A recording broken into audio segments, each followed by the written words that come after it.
Welcome back to Numbers on the Board. Numbers on the board, yes! As you can tell, we are three-man weaving.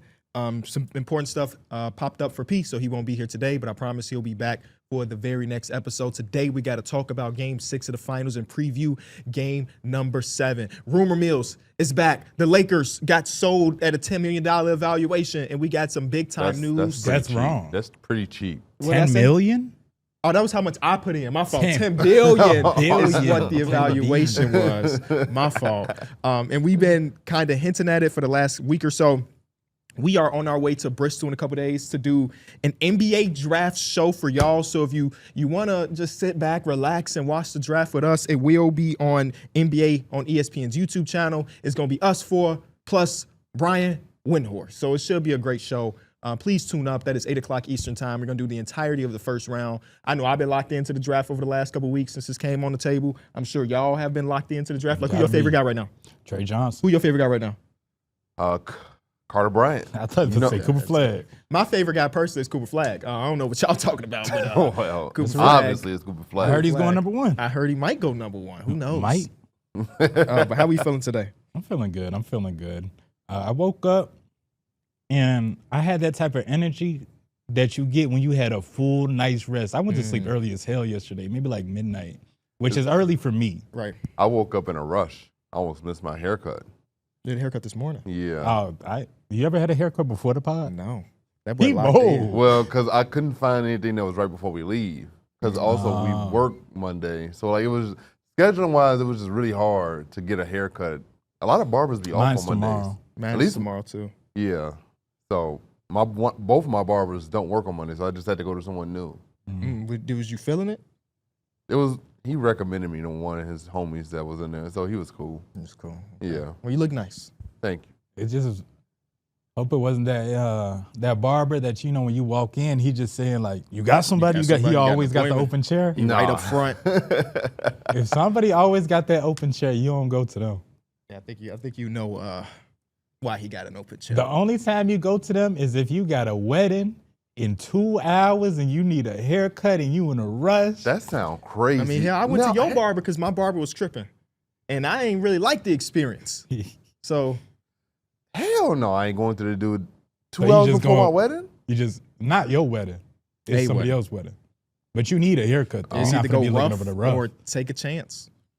You got like I went to Mike's barber. I ain't ask him to do nothing extreme. Just line me up, bro. Just line me up. That's gonna be enough.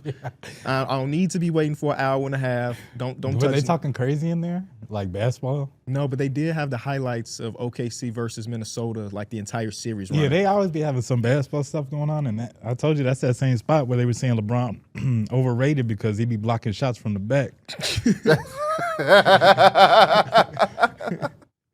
That's such a crazy take, by the way. I don't even know how you could. Are they saying he's getting beat, so he got no choice but to block from behind? Like I can't I even think they imagine. were saying it's kind of like, you know how they say Allen Iverson might not be like is not a better defender than what people think he is because he was like steals leader multiple times or whatever. They're saying it like that, like he's getting the cheap, I guess, stat somehow, some way. I don't know. I'm trying to put logic to it. Yeah, 2012 was different though. But maybe they was saying that because they were talking about Jordan. They was like, Jordan was staying in front of anybody. So I guess that was their little counter argument. But also, like, the way players are, it's so the space in which players are playing with now is so much. Like, I feel like defending in this era that LeBron is playing is way harder than defending in the era that Jordan was in. Like in one-on-one. Yeah. Yeah, I mean, you don't got, well, in We always Jordan's got era, they help. always had a center and a power forward, like legit sitting on the block. So you definitely had help behind you. You had a lot of help behind you. Yeah. And at the nail, you have help everywhere. I don't know. I feel like a lot of players become overrated through time defensively. Really? I do. Is it just because every era you defend differently? No, not even just that. I mean, like, once a player has a reputation, they like. Shout out to rest in peace Kobe, but like the last couple of years, Kobe made all defensive. I don't think anybody really thought that he was an all defensive player, but he had done it for 6 years before that. We said the same thing with those like 3-and-D players. Once they labeled 3-and-D, no matter how bad 'Cause I read an shoot the article- ball or defend. Mike, I read an article when Desmond Bain got traded that said Grizzlies add 3-and-D wing KCP. Motherfucker ain't shoot it all last year.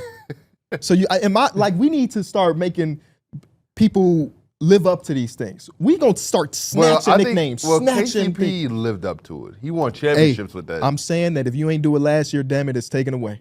Really? So I'm not so calling. one down year takes it away? And yep, that's enough for me. So if It's got to be two. It's got to be two. Okay. So Yeah, let's say that's a superstar has a down year. Is he no longer a superstar? What's considered? Give me an example of a superstar, first of all. Let's say Anthony Edwards for some reason next year. And what's his down year look like? So what, he averaged 27? Let's say he averaged 24. But I don't even think superstardom has to do with statistics, I guess. Because he can average 24 and the team can still be great because now they got Kevin Durant on the team. So if he it was averaged 3 less drastic, points. and again, this is drastic, like say he somehow struggled his way to 17 points per game. Oh, hell yeah. You take that super away. You take the super away. But again, like I just couldn't imagine that shit happening. Yeah, I think I don't think he's going to have another year for a long time where he's under 20. You see all the conversations for the last couple of weeks. People are very stingy with the word super. So in order to get to superstardom, you probably had to do it for 6-7 years. And at that point, you're probably a Hall of Famer. And at that point, you're probably not going to have a subpar year enough to take the super away. Yeah. But I hate that motherfuckers just get paid off the reputation, man. Get the 3 and D. 2 years is probably better than 1. I think that's the call. Yeah, 2 years. KCP could keep it, my brother. Plus, because shooting is streaky. Definitely seen and shooters. situational, too. And I think KCP falls into that. Definitely seen shooters like have the low 30s year and then kind of turn it back up. Like Duncan Robinson goes through stretches where they can't put him on the floor. Then he has stretches where they just can't take him off the floor. Like they have to play him. Do you feel the same way about shooters?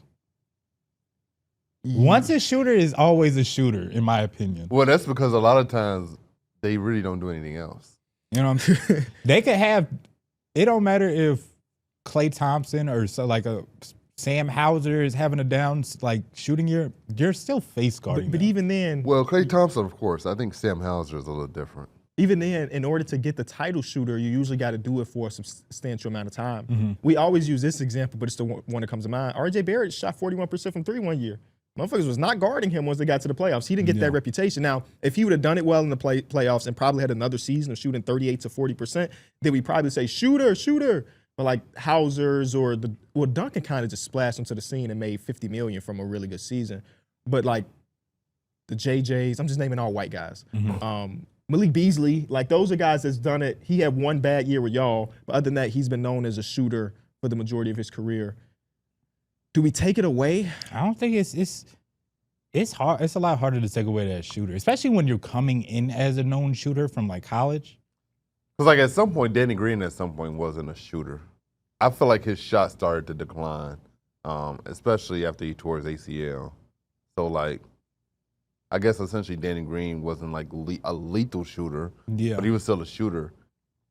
Was he respected like a lethal shooter, even if he was having a 32% year? I think that's what I'm trying to figure out. I don't remember. I honestly couldn't tell you the last few years of his career. Who was it? Oh man, because this kind of goes back to the 3 and D. This is when I think, was it Danny Green guarding Trae Young? Like Philly versus Hawks, and Danny Green couldn't guard Trae Young at all, but Danny Green had that same still reputation even though he was older. Yeah. Was that Danny Green? That feels right. I think it was Wouldn't Danny Matisse Green. have gotten that assignment?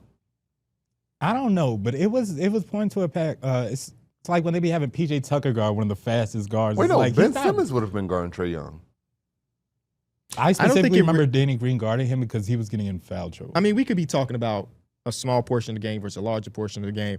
Whoever was guarding him, they got their ass toe up because he changed that whole dynamic of that organization, that series. Shout out to Danny Green. That actually is crazy, though. Ben Simmons, Matisse Thybulle, and Danny Green was on that team, and Trae Young was messing them boys up. I think he had like the first quarters. I forget. They switched it like very soon after because he could not stay in front of him. I forget who they made the change. It could have been Ben Simmons. But yeah, that's 3 like A+ defenders, and Trae Young was just, as long as he got that reputation of 3 and D, they gonna trust you. I'm trying to figure out that series. Trae Young averaged 29, 10, and 2. He only shot 39% from the field and 32% from 3. So it wasn't his most efficient series, but they won. Yeah. And went to the conference finals afterwards. Sometimes you got to throw that efficiency out the window. Hell yeah, I agree. Especially when you Fab 1. Yeah, which he really is. All right, let's get into drop the mic. A new generation of Toyota drivers are here, and they want you to know one thing: you can't stop my drive. Toyota, let's go places.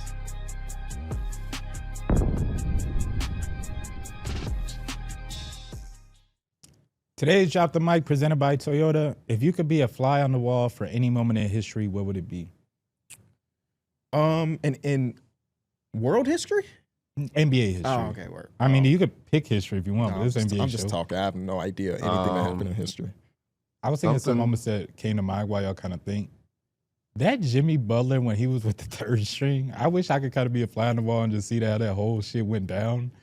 Because you just never hear that story often where, like, your top player, first of all, in like a little 5v5 setting, is saying, I want to play with third strings because I want to embarrass the starter's ass. Yeah. And then two, it just kind of like from that practice, everything just kind of went downhill for the Timberwolves in that situation. I'm going to go, the one that came to mind immediately was the Draymond pull punch. What could that man possibly have said to get him that riled up? I don't know. But I was thinking that too, but I also wanted to see like everything, like from the start of the day. Like, did it start off like this? Like, did somebody walk into the practice facility cranky like Draymond? You still have to film it like when he walks up. You know what I'm saying? Yeah. But again, the way he kind of did it, Jordan Poole wouldn't even look like he was expecting it. It looked like Draymond held that in for a minute. Like. You know how sometimes, boiled over. Yeah, you know how sometimes it's just that little thing that gets you over the top. Yeah, it seemed like there was kind of one of those things. So that's definitely a moment I would kind of check out. Yeah, because like this started like in the film where they watch film before this, or like were they in a locker room and like just started to boil over and like it just didn't just happen on a court, or like was everything good up until that specific moment? Like I just wonder how that. Because apparently Draymond talks like that at practice regardless. I guess he's that type of teammate. It's on the court with opposing people, and it's also like that in the locker room. But it's all love. Like, he's trying to just push his guys, and I guess essentially that day, Jordan Poole just, I don't know. Maybe he was acting up. I'm sure there's a lot of places and things that happen in NBA history that we'll never know. Like, I know Boogie said some stuff that Kevin Durant refuted about fighting in the locker room, but I'm sure there has been times in NBA history where teams fought in the locker room and it just never came to the public because it wasn't that big of a deal. This might not be a specific moment, but somewhere in that Kawhi Leonard Spurs era, they had that whole situation where they could not agree on him being healthy enough for him to play and him feeling differently. And that, for Kawhi Leonard to be such a low-maintenance guy, I felt like that was the most out of character I've seen him and this team kind of be. Well, I think if you were a fly on the wall, you wouldn't have seen Kawhi's part of it. You would have just seen the Spurs. I don't think Kawhi was around. They texted Kawhi. Oh, yeah, and then to add to that, the Spurs always been like, I guess, the organization that kind of does things the right way from the outside point of view. Like, never really had bad media or anything bad come out, and then it was just like, we got our superstar, but we couldn't figure it out, so we had to kind of trade him away. I also think Tony Parker made that shit a whole lot worse. I had the same injury, but I was still out there playing. Like, just because you had a certain injury doesn't mean the other person should heal at the same rate that you did. And it's also not, it wasn't a bone break. It's a muscular injury, which everybody deals with differently and heals differently. The one that also came to mind, I want to be a fly on the wall for every single time Rob Pelinka and Nico Harrison talked on the phone. I just want to hear what Rob did as a master negotiator to be like, yeah, man, you giving us Luka? I don't know if I could give you that extra pick, man. Y'all think y'all want Austin Reeves in the deal? Y'all know he not really like that. I know he averaging 20.2 on great efficiency this year, but you said defense wins championships. You see how much he's struggling over here. And like Nico Harrison's like, you know what? You got a great mind, Rob. I love you. Let's do this deal. That's a good one. I also want to be a fly on the wall to figure out if they rigged the lottery with the Patrick Ewing stuff. Oh, yeah. Because that was the only one that has an argument for rigging, right? Not 2025, not 2003, not 2008, 2007, 2008. Oh, that's 2007, yeah. So, you know, there's never been a rigging. The only one is like maybe the cold envelope, and I want to see if the envelope is cold or not. That's all. That's a good one. That's why I wish they still did it on TV. Yeah, I mean, the NHL did it on TV this year, and it was, I wasn't watching the shit, but by a lot of people's account, it was really hard to understand. Because it's not just like Nuggets, Heat. It's like 10 lottery balls, and they have different numbers. They don't even have team names. You got to look at your seat to figure out if that combination is something that you have. It's like a real lottery. Oh. So why it would would they be do kind that? of. Instead of doing it how the NBA did it. No. I'm telling you, that's how the NBA does it. I thought the NBA literally would grab a car and then be like, Nah, that was in the 80s. Nowadays, you get like, if you're a team that has 14% chance, you have the most amount of combinations, and you just like the number 10 just drop, okay, I got 17 different things with 10. Then 12, yes, I got 12. Then 3, oh my God, we're one pick away from the first overall pick. Damn, it went to the Mavericks. oh. So I would love to see it because I think that refutes every piece of conspiracy that you could have. I don't believe in that shit though. I feel like it's just too hard to rig considering how many people are in that room. Like we were almost in that room that one time. Mm-hmm. Yeah. I think it's funny that like your casual viewer would think that the NBA Finals is rigged. Yeah. And it's not. I know it's entertainment, but it ain't rigged. It ain't. I don't know. I've never really subscribed to that type of stuff. I think that, of course, the whistle is going to differ on the game-to-game basis, and sometimes it definitely is going to be more favored to one team versus the other.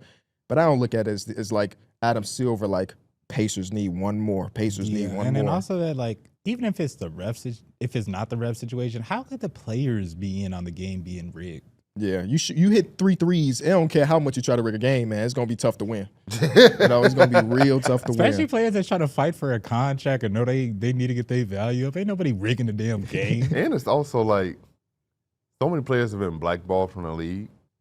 Somebody would have spilled it by now. Yeah.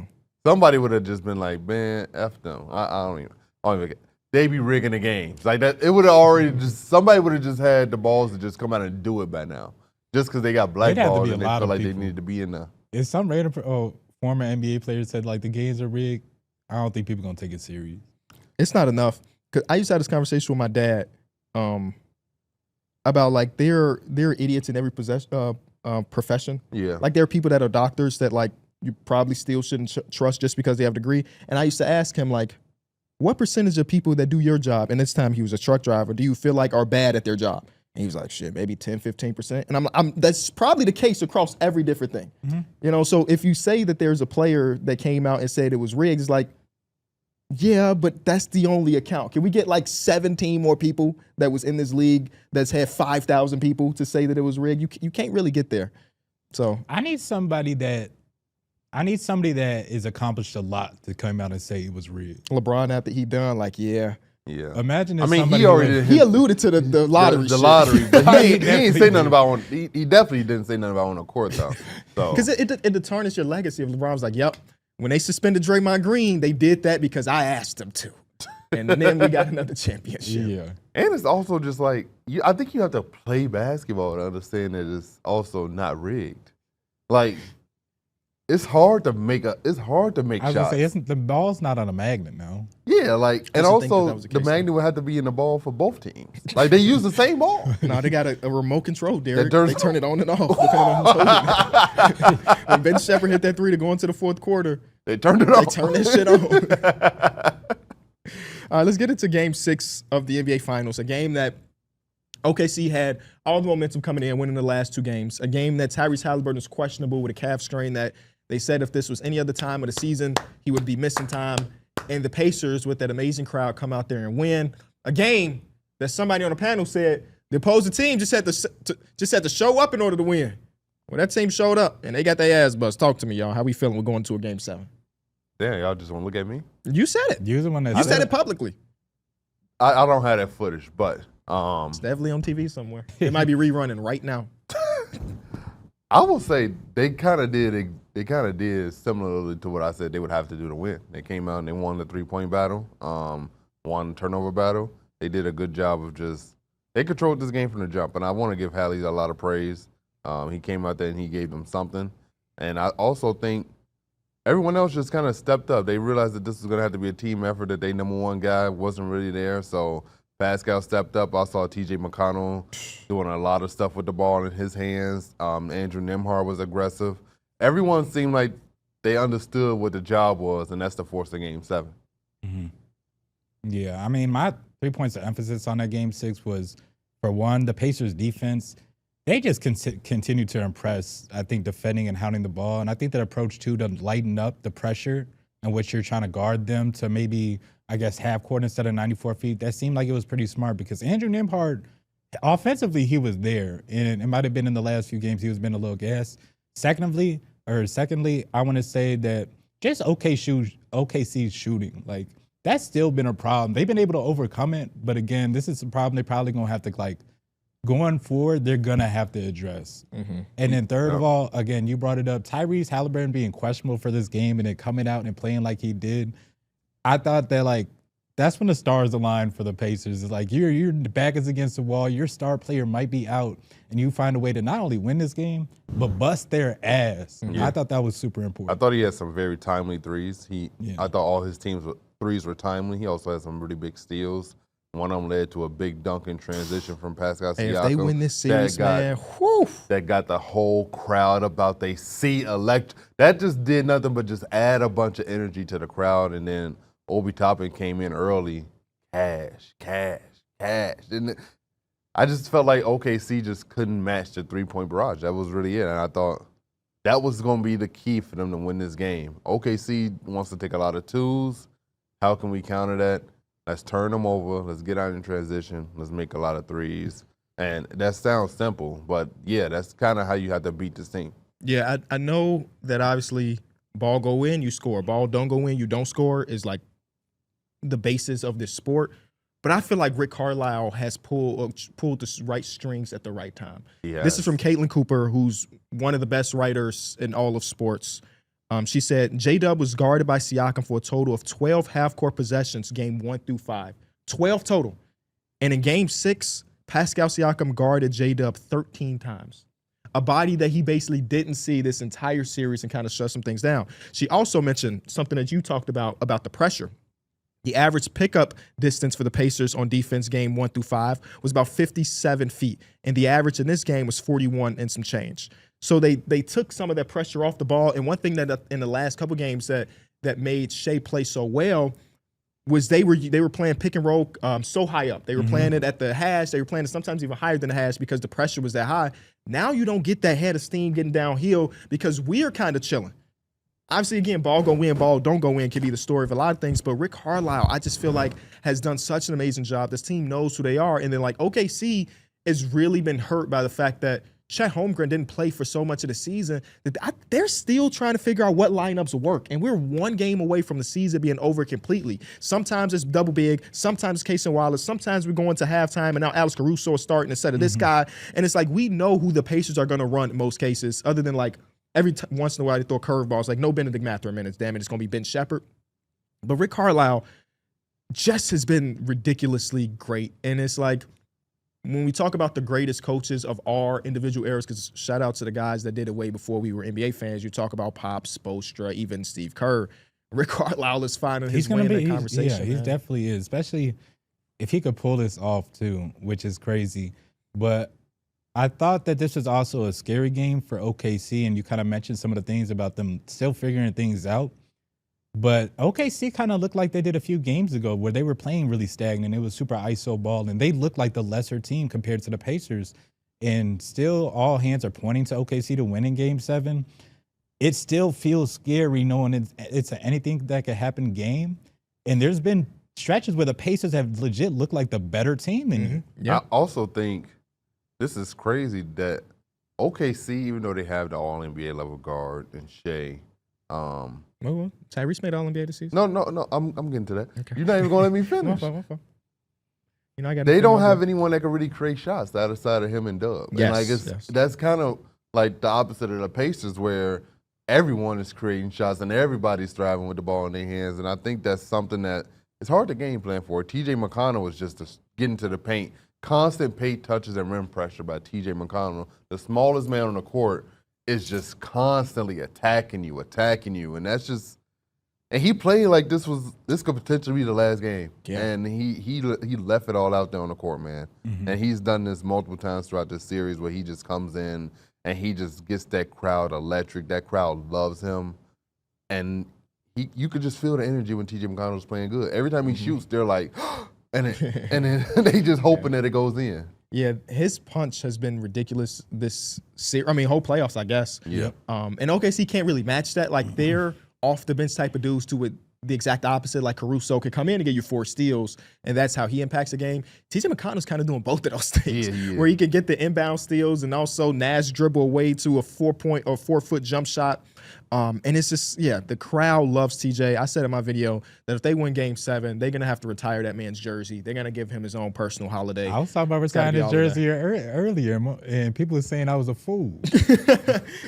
I honestly think that it don't even be coming down to if you're a superstar. Of course, it helps, but like it's about the city. If you mean that much to the city, I don't see why they wouldn't retire your jersey. That's why anytime somebody like when Vince Carter got retired, there was a lot of tweets like, "Why?"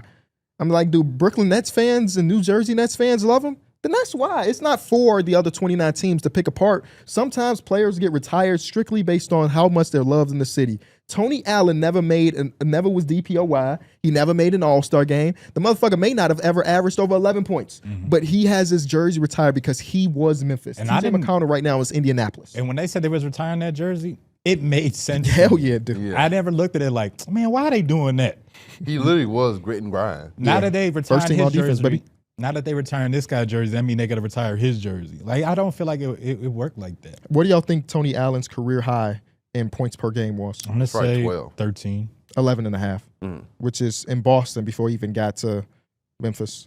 When he was in Memphis, he never averaged over 9. Never averaged over 10. But first team all defense 3 different times, second team 3 different times, fourth in DPOY once.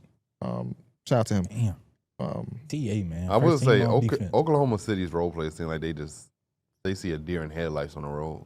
Them boys, they do not want to look at the rim. Lou Dort was clanking it. Aaron Wiggins did not want to shoot. Case and Wallace. It just seemed like nobody really wanted to shoot the ball, and it was kind of like, oh my God, this is an elimination game. Let's get the ball to Shea and JDub. And it just seemed like that. It literally looked like that on the court when you were watching. There would be a swing the door in the corner, a shot that he would take normally. He just wants to get it out of his hands real quick. And they did not. None of those role players looked ready. Maybe it was just elimination game jitters.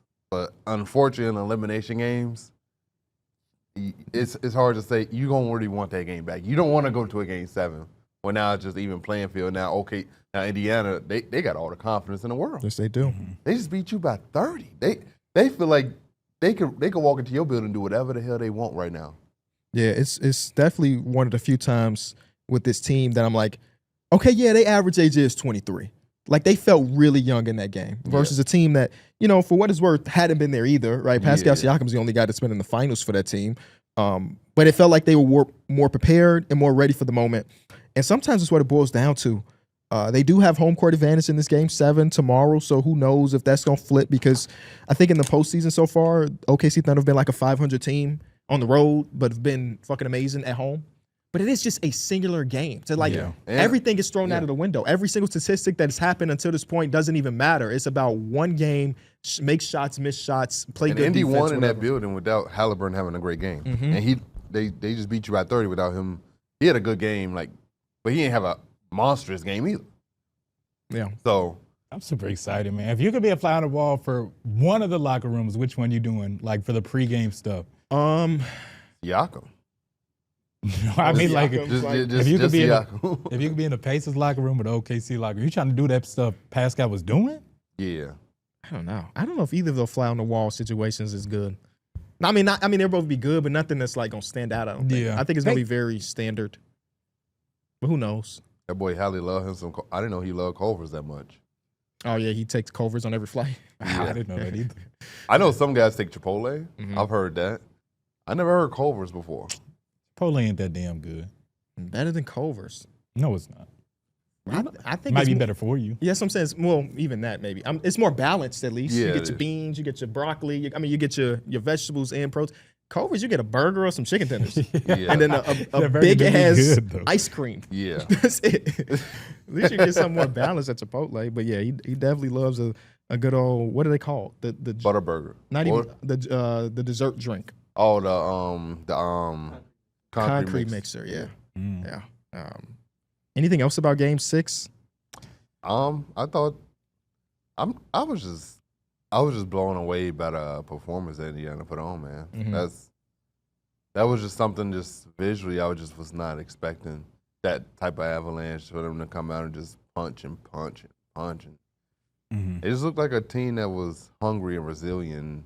I think that just kind of speaks to who they've been this whole season. The season and the playoffs. They didn't start off the season that hot. 10-15 to be exact. And now they're in the NBA Finals. Like, they have that never say die attitude, and I just don't think that's a team that I would want to play in a Game 7. It seems like when they back against the wall and they feel the most pressure, you see the best version of them. You don't want to put this team in a corner, and they in a corner. So I'm nervous for OKC in Game 7. Yeah, let's get to Game 7 and kind of do some predictions and stuff like that. What do you want to see change from both sides? And who do y'all think is going to be victorious? And we got, I think J.E. Skeet tweeted it this morning. No matter what, we only have 48 minutes left of NBA basketball this season. Unless we get OT.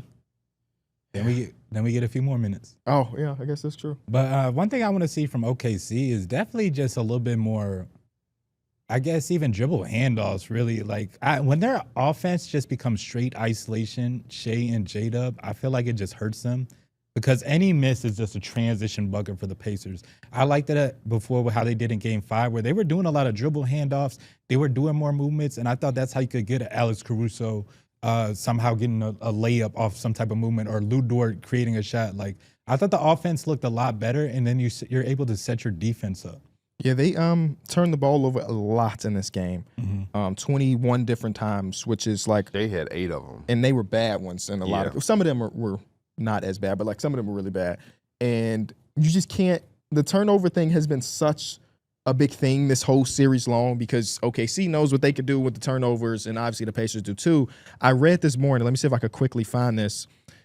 Who do y'all think is winning the live turnover battle? A live turnover? Yeah. Because at the end of the day, a dead ball turnover sucks because you didn't get a shot on the rim, but it's not the end of the world. It's a lot of times a live ball turnover. Actually, it's been pretty even, but I mean, I'm just going to go OKC, but I wouldn't be surprised if you said Pacers. DJ McConnell be getting them inbound steals. The Pacers have 61 live ball turnovers this series, while OKC has 59. It is almost identical. Yeah, and that doesn't surprise me at all. Like, both teams, although... Wait, what was the numbers? They were 61 and 59. Oh, okay. Shout out to that's from Owen Phillips, by the way. From the F5. Yeah, both teams have Who has more points off turnovers? Does it say that? I wonder would that be almost even too? I can do the math for you. It ain't in this article, you don't have I can do the math. But both teams have been like wrecking havoc defensively. The whole year we were kind of focused on OKC's defense. Indiana has been able to kind of mimic that in some type of way. Yeah, no, Indiana, I think they do a good job of just like being disruptive. I don't think they don't have a all defensive guy. They just do it by committee. And I think they might not have that all defensive guy, but they have dudes with the all defensive mentality. Like a TJ, like an Andrew Nembhard, like an Aaron Nesmith. Miles Turner will put together some good defensive stretches. Pascal Siakam's no slouch on the defensive side of the ball. He's able to switch. He can also rebound the ball down there and box out bigs, and he's very good at walling up too. So I think they have a great defensive unit. Obi Toppin also will send the chest sometimes too. Mm-hmm. He ain't that great of a defender, but I think he also isn't someone that you're looking to hunt either. Yeah. So I think it's other than Tyrese, there's no one that you could really say I'm hunting him. And I don't even think they did a good job of trying to do that last game considering his injury. Maybe that's something they point to in this Game 7. Just try to get him on switches as much as you can. But I thought the defense that he played was so anticipatory. Is that the word? I don't know if that's the word. word. What are you trying to say? He did such a great job anticipating passes. Like even the pass that he got to steal. That's got to be a word, right? Yeah, he's been doing that. No, I thought he's been doing that all series. Well, yeah, he's been doing pretty good all series of just getting his hands in the passing lanes and causing havoc like that. Anticipatory. He actually did I don't know if you peeped it, but he had like a 2K-like steal. It's not a word. I thought so. He had a 2K-like steal where the ball got swung to the corner, and instead of running to the corner man, he just jumped the gap. He jumped the gap. Yeah. And it's just like, he's anticipating out there. What do we call that? A master what? Baiter? Something like that. Oh, okay. I remember Mason had said that was a good steal in the chat one time that he got, and it was like someone was falling out of bounds. I think Isaiah Joe was falling out of bounds on Lou Dort, and they was trying to inbound, throw the ball back in real quick. That's the play. Yeah, and I was like, it was literally only one player that he could throw that pass to, and I'm happy Hallie read that. He was like, playing chess out there, man. You got to think ahead. What a great time it must be to be Michael Mason, our good friend, for real, Pacer fan. He's been a Pacer fan since high school. Why? But you know what's so funny though? Man, no, I could say he's talked about the Pacers like in previous years when they were in the playoffs, but like this is the most heated talk in the chat about the Pacers in a long I don't time, blame him. man. If my team's in the finals, I wouldn't be doing nothing but talking in the chat. For real, bro. But no, he's been there since Paul George. That was his favorite player, and then he became a Pacer fan. And I do remember when Paul George got traded to OKC, I asked him, "Are you staying with the Pacers?" And he said, "I think so."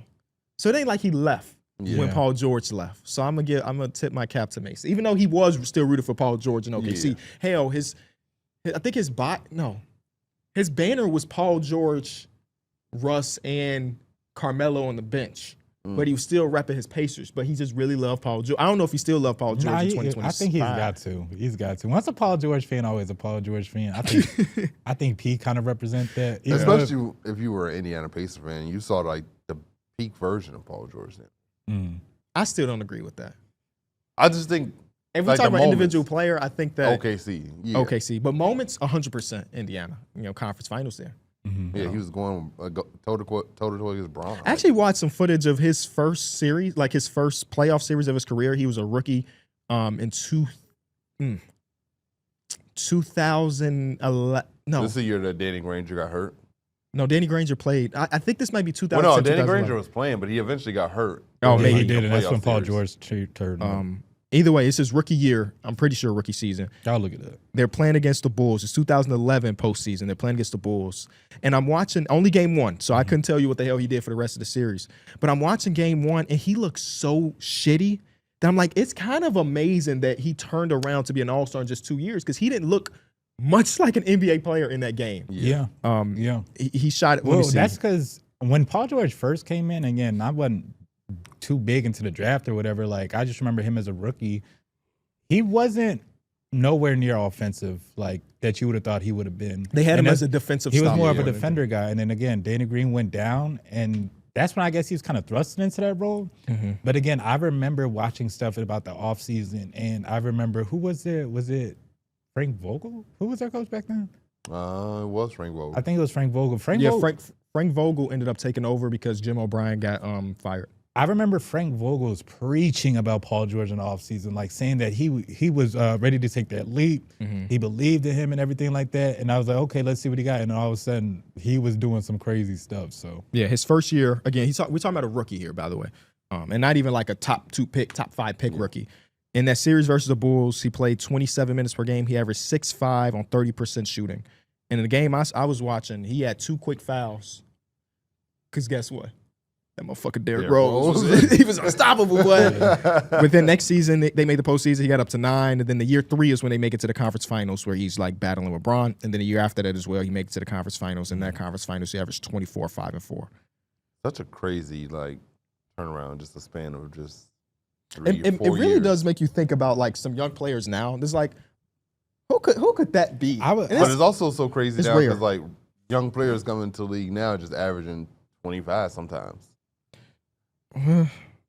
So like I think we get different versions. We literally get like both of them at once, damn near. And speaking about just like that progression, I know we kind of mentioned it last podcast, but again, if Pacers can somehow win Game 7 and Pascal gets Finals MVP, that is progression again right there.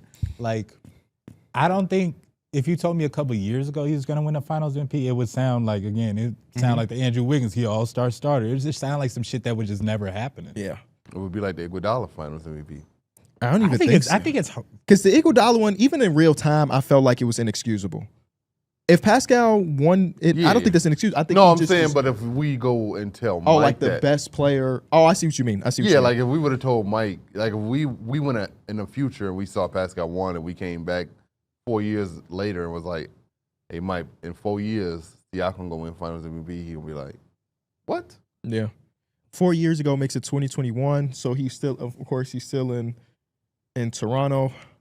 Already won a championship 2 years ago, so I think it might not be that crazy because he did have a lot of momentum there. That maybe you thought that he became a superstar, which he obviously is not. But like, if that is a really good conversation. Hypothetically, OKC wins, who's Finals MVP? We probably still think Shea.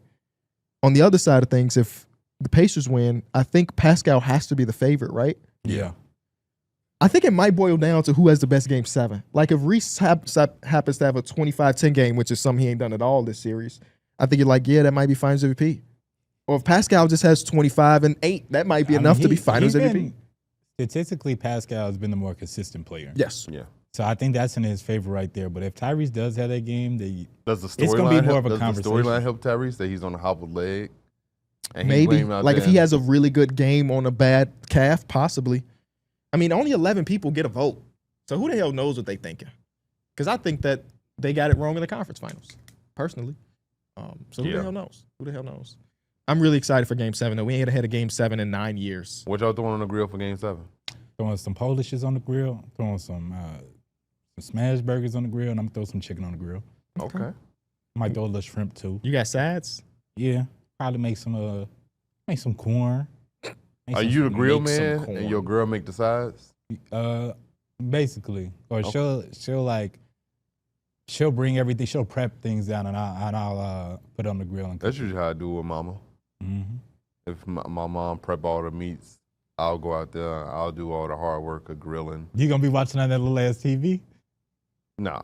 Man, I couldn't imagine grilling this weekend, bro. It's about to be mid-90s. I'm good on it, bro. That's when you're supposed to go out there. Nah. I'm trying to be outside or something. Get you a nice little tan. I'm just going I'm going to pick and choose when I'm outside this summer, man. If it's 95, you're going to catch me in the crib. Pick and choose. You know that song? Yes. Yeah. D-Mills, you know that song? I don't think so. Yeah. Hey, I'm gonna just leave it like that. Give me 2 words of the chorus, because I know that song, but I can't. It's not clicking to me how I go again. Is that your song? Pick and choose. Should I get the Rari or the Lambo truck? Oh, yeah. And Pierre talked about it last episode. We have a in-studio set up here, so I'm trying to get on that. no excuse for Mike been here not to drop something else over the next couple months. Because it's right there. It's right I'm there. trying to get on that. And when you have your little moments where you be like, man, I'm trying to get in the booth. Mm-hmm. You can just go right there. You ain't got to go right downtown. There. I ain't got to go Didn't you also have one in your place? I did. Well, first of all, 8 years ago, I bought all the shit to build an in-home studio. Because me and Mike were supposed to make music then. I'm glad we did it. I returned that stuff, and guess what I bought? The podcast mics for us to start this fucking show. I'm glad we didn't. So really? it was a fork in the road. We could have been fake rappers or podcasters. Oh, wow. And we went the podcast route. Thank God. Thank God. Because y'all would not hear of us if we was doing rap right now. Maybe on SoundCloud. Definitely. I may have had purple dreads too. Well, we would have had no choice but to lock in during pandemic. Yeah. Yeah. He would have been called the Bandemic. The Bandemic. No, that's a real life, a real movie, bro. A real movie? Yeah, that's a movie.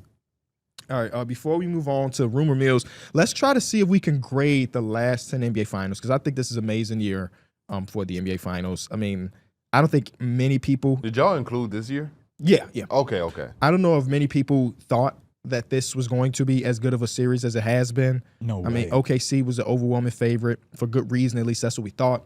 The Pacers have destroyed every single expectation we could put on them, and they might end up being champions, which I still can't rack my brain around, because we were in Discord in the second round of the playoffs when they were going, wait, was this the conference finals? When did they go against the Knicks? That's second round, right? That's the conference final. Conference finals.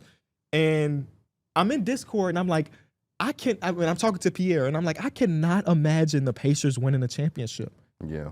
But it might happen. Do you remember when we were doing our percentages of like who you would think to win a championship? We had like 0% on the Pacers. Yeah, no. It will be the most unlikely champion in NBA history. They're plus 245 to win on Game 7. OKC is minus 300. I might sprinkle a little change on that, Millie. I can't lie. Hey. Do y'all remember what it was? They still heavy underdogs. The finals? OKC was a minus 700 favorite, and the Pacers were like plus 550. Okay, yeah. So those odds, they shrank a little bit from what they used to be. Bro, Pacers I should have put some money on it. Pacers actually turned up, man. They really did. Because it's like, free cash maybe. I did the same thing in the Cavs series with them. Yeah. I didn't really believe that they were gonna win, but the odds were so much against them. There's like They not that damn bad. They not that far apart. I know when they went out for one of those first 2 games, you was like, This is my free cash, baby. At least, even if you did, you could have cashed it out. Because the first. Yeah. those When first they 2 were up games. 2-1. But I'm anti-cash out personally. Oh, you seen what happened last time somebody cashed out. I'm anti-cash out on a single bet. Like if we got a 7 champion parlay and we got 5, I'm cashing out actually. Yeah. But on a one bet ticket, I'm just gonna ride it out to the end. All right, this finals we have S through F. Even though we haven't seen Game 7 just yet, what would y'all rank this one? I feel like it's got to be S. I think, I would put it in S just because the Pacers have done unthinkable things. They went into Game 1, won in OKC, game winner from Halliburton. They also, Game 6, back against the wall, beat the overwhelming favorite in this series. Well, they was up 30. I just looked at the final score. They didn't end up winning by 30 because OKC had a 38.4, but they was up 30 in this game. I was thinking S tier. There was, I guess, like 2 stinkers in here. That is like, those games happen. But I like the fact that they were flip-flopped. OKC had day 1. Yeah, that's the a good Pacers point. had day 1. And I don't think it was expected for the Pacers to ever have day 1. I think it got us great moments. You mentioned a game winner. We haven't had a game winner in the finals in 20, 30 years. I also didn't mention Shea's fourth quarter. I was going to say Shea's fourth quarter, 14 or so points in a couple minutes. And then, back against the wall, force a Game 7. I think JDub's 40-point game. JDub's 40. That's a great one. I think this is an S for me. And I don't know if I'm just living in the moment. But, like, we haven't had a Game 7 in 9 years. So it kind of has to be this. Because some of the other Game 7 series, which we'll get to, it was blowout after blowout until we got to 7, and then it was like, oh, this game was close. Yeah. We ain't really got that this much this series. And, like, again, we got 2 stinkers, if you will. Even Game 2, which was a blowout, I think it was, 16-point game, a 16-point win. I didn't feel like in real time that this was like a blowout. Yeah. You talking about this last one? No. This one was a blowout. But, I mean, the Game 2, when OKC got their blowout, a 16-point win, I think it was. But I'm going S tier for 2025, personally. Mm-hmm. Yeah. 2024, we have the Dallas Mavericks and the Boston Celtics 4-1 series. This is gonna go into F. You said F? F though? It was nothing. It really wasn't that exciting.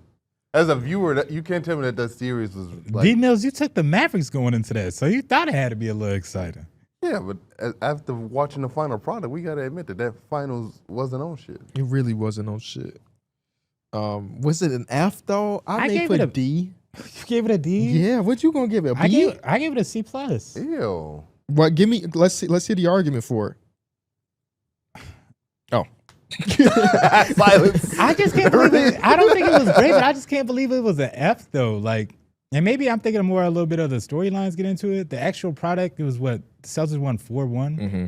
I think Mavericks had a few close games, and it's like I think the game they won was when Kyrie actually turned up or whatever. But other than that, the Celtics was like the overwhelming team though. Yeah. I mean, I thought we got some solid Luka performances. He was getting clamped up a little bit, but he was still getting like 30 a game. Well, yeah, I think he wake up with 30. He literally. They literally shut down the whole backcourt. Kyrie had one good game. Yeah. I don't think it's a very memorable one personally. Like if we go back in history and be like, 2024, that Celtics run. Yeah. You know, and that's not disrespecting the actual championship winner and anything. But I'm looking at the 5-game series that we got. Do you remember like how we was talking about it on the show? Like our preview was more exciting than the actual game coverage that we was doing because they was busting ass. Yeah. They was really busting ass. And it's like Porzingis game 1 was pretty cool to see Porzingis come out and have that like first quarter stretch or whatever it was. But we went into game 4 with a 3-0 series. Damn near was a sweep. I think they wanted to win in their home court. Some of my other grades too. You were a favorable grader. That's nothing wrong with that. I think so. I think I also look at who's in the damn finals, like stars. That's fair too. You got Luka and okay. I think that's something else. Looking at my other grades that I have. I don't know. I also take it from viewership or an enjoyment part. Like this series that we're currently in with the Pacers and OKC, there's no shades in it, but there's no overwhelming talent in this series. I just think it's a very good, as a basketball viewer, you should enjoy this series a lot. This is giving you great coaching, great moments. I thought what made this series that much better. Huh? I thought that's what made this series so much better. Is OKC was the overwhelming favorite heading into this. That nobody thought this was going 7 like this. Yeah, that's kind of why that was an S. And I just think last year just wasn't that good. Y'all made some good. Yeah. I think the playoffs itself were pretty good. Like the Mavericks run was great. Yeah, that was. But if I'm just looking at the 5 game finals, yeah, then that's where I get my grade. Yeah. But I don't think I don't think your grading scale is wrong. Mostly because I mean, star power will matter in the grand scheme of things. Some of these series will have star power and the great games. And I think that series had star power with Luka, Tatum, Brown, and Kyrie. Like that's a great duo versus duo, but it really popped through as much as some of these other ones. 2023 Heat versus Nuggets, 5-game series. I also put this at the bottom. The way you had eventually said the initial name of it, I had already ranked them. Oh, okay. By the time you had shifted it, Right. So I had them literally at 9. So like they were one of my least favorite as well. Yeah, it was. I had them at 10 actually. Nuggets, Miami. I remember Miami won game 2 and it was a close game, a 3-point win, and like there was some fake conversation about, I mean they here, right? They could do it, and then Denver just basically spanked that ass for the rest of the series. The closeout game was a 5-point game, but I don't even got memories of it really. Isn't that where Jamal and Jokic had like a triple-double apiece? Or that might be one of the games before. But I think they have one of those graphics where they both had a triple-double and like a... No, not this one. It might have been... It's one of those games. Yeah, I just know at some point Jimmy just ran out of gas. He sure did. Bam Adebayo was the leading scorer in this series for the Miami Heat, so let you know how Jimmy ran out of gas. He was also Caleb Martin and... out. They had one more guy. Gabe Vincent. They weren't on their stuff they like both they was. Shot it poorly. Yeah. That was another. They also had Max Strus. Yeah, they did. Max Strus, oh my goodness. I ain't remember his splits being 22% from the field, 18% from 3. So all 3 of them fell off the cliff? That was all it takes. Damn. 33% from 3 from Gabe Vincent, 33% from Caleb Martin. And yeah, they just had no shooting in this one. Wow. That's crazy because they went on a crazy shooting run and it just all just falls apart in the finals. Mm-hmm. Yeah, I didn't feel good about this one. I think I got this in the D tier as well. I got a D+. I think that one of the biggest parts about this was literally just seeing Jokic go on the run with Jamal Murray. Mm-hmm. Like, it's always those questions: can the big guy get it done for you? That he looked like they could have went on a damn back-to-back or damn three-peated the way they was. I felt good about it though. Like the Nuggets winning the championship, I thought was good for the league, good for obviously Jokic's legacy and all of those things. I thought that was pretty fun to watch happen. Because there were so many questions leading up to not just this playoff run, but just in general about the legitimacy of having a guy like Jokic as your 5-man, which I think in a lot of cases is always overblown because people never believe something until they see it. And Jokic's like, hey, I'm one of one in a way, and you can win with me. And they did. Yeah. All right, next series we got is 2022 Warriors win the series against the Celtics 4-2. I will give this a B tier series. I gave it a B as well. I also think Celtics went down 2-0. I mean, not Celtics. The Warriors went down 2-0. No, it was 1-1, but they were down 2-1. 2-1, my bad. It's 2-1. Yeah. And they went on to win the series. Yeah. So, swept the rest of the series. yeah, I also think defensively, we saw the best version of Andrew Wiggins in this, offensively and defensively. He was locked in on both sides of the ball.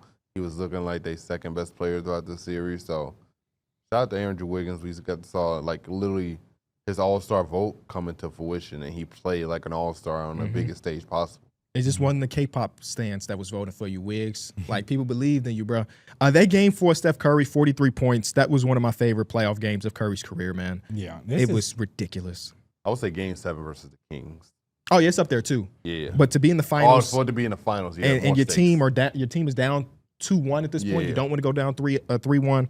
He had 43, he had 8 threes. He just was a monster in this game. They didn't have an answer. I gave this A-, just for the fact that, like, as a basketball fan, watching Steph Curry win another one, I thought was just one of the biggest moments. I think that, like, you just feel wholesome about. Like, there's no hate that you can put on that team. Yeah, it's a great moment. Draymond Green got to talk his shit to Kevin Durant. They did a indirectly. great defensive masterclass against them guys. They made them think, made them really have to make decisions. And the Celtics were better for it, right? They get back to the finals, and they were just a way better prepared team when it comes to some of the different coverages teams could throw at them. All right, 2021, we have the Milwaukee Bucks versus Suns. Bucks 4, Suns 2. I'll put this in A tier. Yeah, I love this series. I love man. this run, and especially because it's the first one for the Milwaukee Bucks, Mm-hmm. and it's also Giannis Antetokounmpo capping off 2 MVPs, DPOY, cap it off with a championship. I just thought that was like the icing on top, and also thought that elimination game when he goes out and gives you 50 in a closeout game, from the crazy steal from Drew Holiday to him coming down and with the alley-oop dunk and one, and it was just like Giannis literally left it all on the court in that game, and you just felt it. I'm close to putting this one at S tier, man. I wouldn't be mad at putting in that series either. And this is my personal thing. Obviously, my favorite player of all time is in this series, even though he didn't win. I was mentioning to y'all my top favorite players in the league. Giannis is on my list. Devin Booker's on my list. So this was like a can't lose type of series for me. For the Suns to go up 2-0, and for me to think that my GOAT was going to win a championship, and then for the Bucks to win 4 straight was just a thing. I mean, most of these games end up being really close down the stretch. Game 4 is a 6-point game. Game 5 is a 4-point game. And Game 6 is a 7-point game. They was just banger after banger after banger. Devin Booker performance versus Giannis performance. Oh, here's Chris Paul doing his thing. DeAndre Ayton has a couple big moments in this series. I thought everything was nearly perfect for a series. Also, Giannis, throughout the season, wasn't making free throws. In the elimination game, decided to lock the fuck in, and he made his free throws. Yeah. Like, he literally left it all out there. He didn't want to leave no chance for error for his team to lose this game. 17 of 19 is ridiculous for Giannis, bro. Like, it's insane. When you talk about the volume and the efficiency, that is insane. Yeah. That's like something Steph Curry would do. Yes. But he also wouldn't take 19 free throws. I'm just, like, if he were to shoot 19 free Give throws, Steph a better whistle, please. I would expect him to make 17 of them. Yeah. I'm giving it an 8. I also thought this is, again, and it's funny because it's back-to-back years, but Giannis was another dude where people were saying he couldn't really get over that hump until they seen it. Yeah. And we had that back-to-back years with 2 guys. So. Yeah. Hey, how about we stop counting Is people out? this the playoff series also where Chris Paul had the playoff game where he didn't miss a field goal? No, that was against the Pelicans, I want to say. Okay. I think he was 14 for 14 from the field. My fucking GOAT, man. What 6'1" guard can go 14 for 14 from the field in a closeout game, too? Because I think that was game 6. One of them. Somebody please find that out for me. 14 for 14. I'm going to say Kemba Walker can. Where with close out in I'm trying to think UConn. I'm right. 2020 who? Thank you. Yeah. Oh wow, so this is the year they won a championship. Chris Paul? No, I mean they went to the finals at least. No. He said 2022. Oh, that's okay. My bad. Yeah. Oh, I wish he got a championship. I'll say you got KB excited. Thought you was finna. I forgot his history. 2020 Heat versus Lakers. Lakers win 4-2. Yeah, and that's the most made field goals in a row from anybody playing the closeout game. 33. I'll put it in B for bubble. I gave it C. Just straight up C, man. Like, I don't even honestly remember, and this is my team, there wasn't a lot of crazy moments from this series. But also, I thought Jimmy Butler was on one. Jimmy Butler was out there just like he was fucking y'all up so bad that man was. That's like, what I remember this shit as. The Lakers versus Jimmy Butler. Like, we knew who was kind of pulling that win out. That to me was fun to watch. I enjoyed it. I just hate the fact that it was in a bubble. I would have loved to see some sort of like home court. We got to stop taking away from the bubble, man. We got to start saying the bubble was some of the best basketball we experienced and watched. It wasn't the traditional basketball. That's why people don't like it. People don't like what they're unfamiliar with. But for X amount of days, them players ain't had nothing to do but lock in, practice, and play basketball. That's how you get Jamal Murray averaging 30 points a game. He wasn't probably averaging 30, but he had multiple 50-point games. The bubble was the greatest thing. Yeah, because your fucking team won. Where was your team at? Watching at the crib. Where was the safest to be? I know. The bubble was pure. Also, I feel like you probably could have averaged 7 in the bubble. Yeah. The depth perception is like at the YMCA. You ain't got to worry about it. That's why everybody was shooting 80% from 3. Man, we had Russell Westbrook talking crazy to babies in the stand. Yeah, you also had T.J. Warren dropping 50. We had Right, yeah. The bubble ain't real. Man, we had Lil Wayne. Lil Wayne was a fan in the what's it called, the virtual arena. The virtual arena. He was sharing the blunt with the person next to him. We had moments like that in the bubble. People had like their real brooms in the virtual Zoom when it was just sweeping. Bro, please bring some of those back, man. That shit was crazy. The series in itself was fine. Shout out to the Lakers. It was cool to see AD get one because we've been rooting for AD for so long. And then obviously Bron getting one is cool. What did Bron say? I know Steph Curry said what they gonna say now. Bron said something similar to that. You remember he was getting the trophy and he said something. Fuck. I'm gonna try to do a quick Google search. If it don't work, it don't work. I don't remember, but I do remember when LeBron recently talked about playing in the bubble on his podcast, and he talked about how like after they won, he said the first thing he did was he went back to his hotel room and packed his luggage because he was ready to get the hell up out of there. Did he? Is this what he said? I want my damn respect too. Yes, that's what it was. That's what it was. Like Bron, before this, you were the GOAT to many people, man. I want my damn respect. That sounds like some old head would say. No, I will say though, I got a lot of obviously these dudes are making millions and millions, gazillions of dollars. But to be away from family for that long, Yeah. and like be secluded. I mean, obviously you got your teammates that you can hang out with. I could not imagine being locked with just this podcast studio, even if it is in beautiful Orlando, Florida, at the best resort in the world. Like I would miss my kids, dog. I would miss my wife. I would miss my fucking dogs. Yep. And like the Clippers players talk about that all the time. Like Lou Will talked about it quite a bit, about them not being locked in because they felt so homesick as a team. Obviously, some other teams didn't. They won a championship. But I feel that, bro. I truly do feel that because being away, and these are people that regularly are away from their families because they're traveling all the time. This shit is just different. Well, Lou Will also made a trip to Magic City. That's how. Wait a minute. He went out there for a funeral. That's and he true. just so happened to stop to get some wings. Yeah. I don't blame him. Yeah. If I'm hungry, I'm going to go get food. Yeah. Shout out to That's my favorite spot. Yeah, you know. He said they got the little wings that said he become wants cold. wings. It's a little wing days. I mean, yeah, some ass being shaken, but like, I'm here for the wings personally. There's no ass in the boat. It was just food. Well, I wouldn't have gone there. I'm sorry. Did y'all try Magic City wings? I think No. y'all tried, right? I think so. They was little as hell. Yeah, I know they were little wing dings. You gotta lock in on those. That's the Atlanta thing, though. Atlanta like little wings. Mm-hmm. You don't mess with the little wings. Nah, I like normal size wings. All right, 2019. Wait, did you give a grade? You said, I gave it, I think a C. and you said B. I'll probably go C. I didn't have this one graded. I was hoping that one of y'all would convince me either one way or another. I That just like shit you to was- kind of go to bat for it a little bit more, actually. KB, even I understand.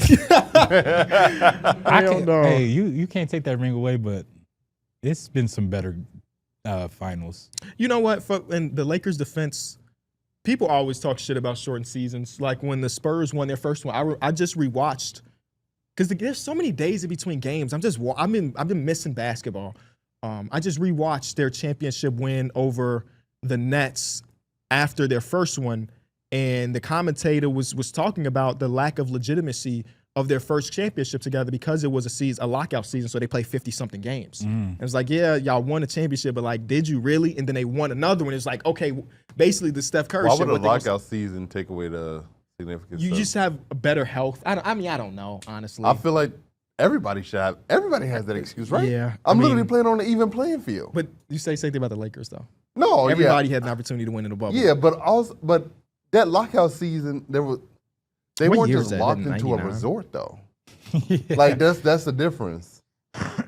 Like they literally they held out for money reasons. Yeah, 98-99 championship. They only play a 50-game schedule, and then they defeated the Knicks in the finals. The NBA season started in February that year. Golly. I think that's just a stupid ass argument. I agree. They literally they still went toe to toe with healthy competition and won. Like what do you? I can't take that away from them. And it wasn't like there was no in the bubble. There's no home court advantage. Like they still was traveling and doing home like there was still home court advantage type stuff. Mm-hmm. So I always hate always gonna take when away. people try to discredit the lockout one. It doesn't sit with me. It doesn't even mentally it don't make sense. Yeah. I'm trying to figure out if I can find the quotes and stuff. From where? I remember they mentioned that Shaq said something on the broadcast, so I'm trying to figure out exactly what the hell Shaq said that would have made it worthy enough to talk about. I guess it's not super relevant, but just know I watched that closeout game.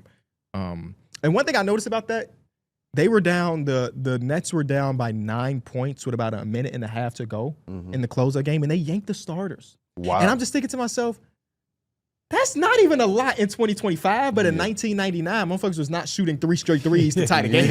So they thought it was over. And you see, what's the light-skinned brother name they used to play for them? He check into the game, and Jason Kidd go to the bench. I'm like, what the fuck is happening? Ooh.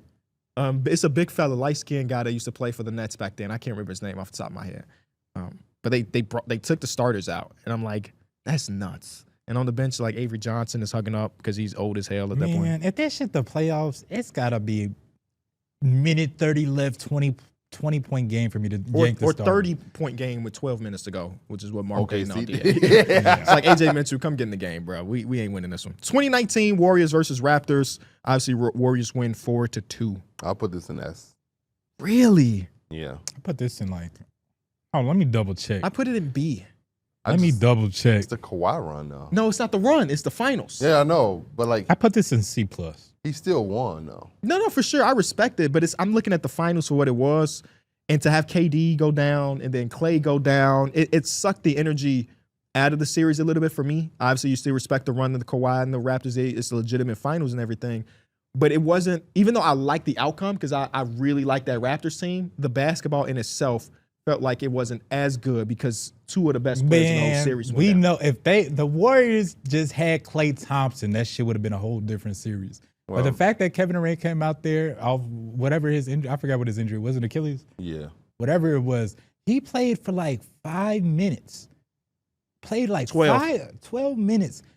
He had Toronto shaking. Yeah. Kawhi Leonard stepped up, don't matter. You getting out. Serge Ibaka stepped up, you get like he was firing them up, and then obviously he got hurt and shit changed. And then the Klay Thompson shit, it's too much shit that happened in that series for me to be like completely satisfied, I guess, from my perspective. I was just satisfied to see Kawhi win one, not being in San Antonio.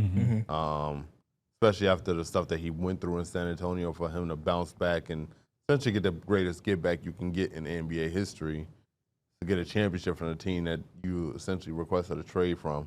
And then also it was for Toronto, man. City had never had any chance of competing for a championship, really, and he brought that to the city. He literally gave them a piece of history that they'll never forget. I just think about when I think about that series, I think about boxing one. They literally were boxing one with Steph Curry. Raptors got it, bro. They're the perfect example of like, you got to stay ready because that opportunity can rise any moment, and you got to be able to take advantage. Yeah, Masai's still thinking about that shit to this day. That's why he's holding all these random wings, trying to go get their next Kawhi Leonard to take them to the promised land. The problem is the team before Kawhi got there won 50 games. His current team won 30. So, like, adding Kevin Durant to that team, we ain't looking at the Raptors like, yep. No, that Raptors team was And also, Kawhi was still in his prime. Kevin Durant is. And they didn't give up anything to get him. They No disrespect to DeMar. And Jakob Poeltl. Yeah, Jakob Poeltl. They also got Danny Green that deal. Yeah, they did. Wow, I forgot about that. Danny Green is a part of the deal. They also gave up a first-rounder who turned into Keldon Johnson. So it's like, what a great trade from a Masai team. It's like, sometimes you got to buy super low, like on Kyrie Irving when he got traded from the Nets to the Dallas Mavericks. They traded Spencer Dinwiddie, DFS, and what? I feel like that was it. I feel like I'm missing one piece, but yeah, I don't know. But I mean, when the guy requests a trade and it's being as disgruntled as Kawhi was, as the team that has him, you can't really. Yeah, that's why Masai is digging in on Kevin Durant, because the value is so damn low. And I'm sure we're going to get to some Kevin Durant stuff in rumor mills, but the value is so damn low. It's like, why not take the swing? Yeah. You never know what's going to happen. All right, so I gave it, I forget already. You gave it S. I gave it a B. I gave it a C+. 2018 Cavs versus Warriors. This is a full-on sweep. This one, Game one was good. Yeah, that's what I was about to say. Game one kind of carried the series. I'll put it in B. B? Yeah. Star power, LeBron, KD, Steph. This is really LeBron, Steph, KD, Clay, Draymond. Even though it was a sweep? Yeah, it still was. Especially LeBron dropped 51 in game one. Game 1 carries. 51. I gave it a C+. LeBron was trying to take this team out by himself out there, bro. I originally had a D. The star power maybe makes me want to put it up to a C. But, like, It's this really wasn't LeBron. a series, man. I know. Oh, yeah. It That's wasn't why. a good series, but still sitting down in your chair watching. Oh, for sure. Because I mean, it was I'm my- always it was- seeing yeah. shit. The teams involved had you just watching regardless. But Yeah. yeah, I do see where you can kind of go with a lower grade just because we knew what was going to happen. That game one, It was also KD versus Bron. that shit was the Warriors It was versus Bron. KD, Steph, Clay, and Dre versus Bron. Yeah. Because Kyrie is not in this series. Yeah, he's not. Kevin Love plays. He averages 19.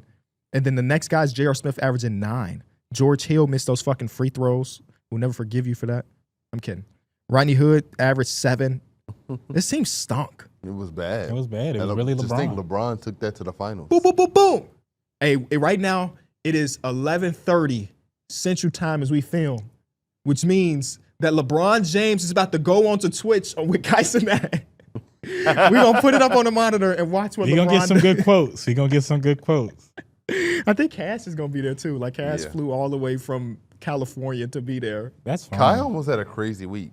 I still. Almost. I feel like No, every week is crazy. But no, Drake was supposed to be on there a few days ago, but they had to reschedule. Okay. So, like, he literally almost had a week where he had Drake and LeBron on stream within the same week. Has Cash ever had like his formal moment with LeBron? No, I think they dapped up once, like in passing. Yeah, but now he gets to meet. He Bro, gets okay, to wait, meet we him. got more stuff to get to before we start talking about Twitch shit. 2017 Finals, Cavs Warriors. This one is a 4-1 series. It's a little bit better. It's a little bit better. Yeah, a little bit better. I would put it in the same for me, B. Yeah, Like a B minus. You It was always- cool. It was cool. Those games was, like, closer than what we expect. for sure. I think those Kevin Durant top of the key threes are ingrained in my brain. Yeah. Same spot both years. Come Yeah. on. Same Like spot. Are you ingrained. kidding me? That was just like, man, I'm here, bro. This shit is mine. I'm me. All right, 2016. We got Cavs Warriors. Oh, this S. This is the S. This one's the is S tier. The only reason, though, is because that game 7 carries. Every other game in the series was kind of ass when you think about it. We talking don't blowout matter. after blowout after blowout both ways. But when you get to a game 7 and it's the best game ever played, it carries. Yeah, and especially because it's a 3-1 comeback. Yeah. So, yeah, to me, this is easily the number 1 series for me. I had ranked it 1 through 10, so yeah, that was number 1. And that Pacers series is what, like number 2, number 3? The current series? No, that'd be I number actually 2. put it at 5. Okay. That's fair. There's not much you can say about this series. It just, Yeah. it's just that series, man. All right, last one is Cavs Warriors. This is the first one, though. This is the is where first the one. Warriors got their ring. This is a great run. I remember really rooting for the Warriors back then. This will be an A tier for me. Yeah. LeBron was phenomenal. He really tried. He tried his best. Like, he literally, this is when Iggy won Finals MVP, right? Yes. And then LeBron in that series, I had the stats up because I was like, why did they give him that? But yeah, LeBron in that series, let me see if I can pull this. I wish Oh, I got you. He averaged 36, 13, and 9. Yeah, and I was like, is it just because of the efficiency? Because Yeah, he shot 39% from the field. Yeah, I was like, that has to be the only reason that they gave it to him. But like, Iggy also averaged 16, 6, and 4 on 50-40. Oh, my goodness. What? Guess what he shot from the free throw line in this series? he was about to say 40%. 90. 35% from the fucking foul line, Iggy. Oh my Yeah, god! I still even remember. His Not ass- my finals MVP. I don't think he took many, but I remember Hey, his percentages let's being. He took the ass. second most. What was He that? took 35. No, that's 28. 28, yeah. 10 of 28 from the free throw line is nuts. And he's never been a good free throw shooter. I'm not acting like he's normally a 90%er. But 10 for 28 is crazy. 30? In the regular season, his whole career, he was a 70% shooter, and he shot 30 in the finals. Yeah. That's nuts. Hey, Pressure burst pipes. finals MVP. I still ain't read his book. I know Pierre likes his book and recommended it to me, but I ain't read it. I heard he's one of the smartest guys, man. Mhm. Like he's a really like intellectual dude. Why did Draymond take the most free throws? Mm-hmm. I had to make sure I was reading that correctly. Yeah, man. He almost took 10 more free throws than Steph Curry. Well, you know Steph Curry never gets a good whistle. You got to add that. But is Draymond Because how you getting Green? whistles at 3-point line? Sound like my granddad. Draymond took 30. How many did LeBron take? Now 30 or 46. That's I'm sorry. That's how many he made. He took 67. Damn. Okay. So Bron gonna get to that line. He too strong. I mean, ain't got no But choice. Mozgov took 40. Yeah, you did. Well, Mozgov got fucking paid. Yeah, he did. Shout out to the Lakers. That whatever team gave him that money, I don't remember, but they gave him a bag. I know, dumbass team. He lasted one singular year. And they there. gave him- Dumbass team And giving they that paid money. Luol Deng. What a great Hey, offseason. relax now. Relax Hey, but things now. have shifted. Look, this is a great segue.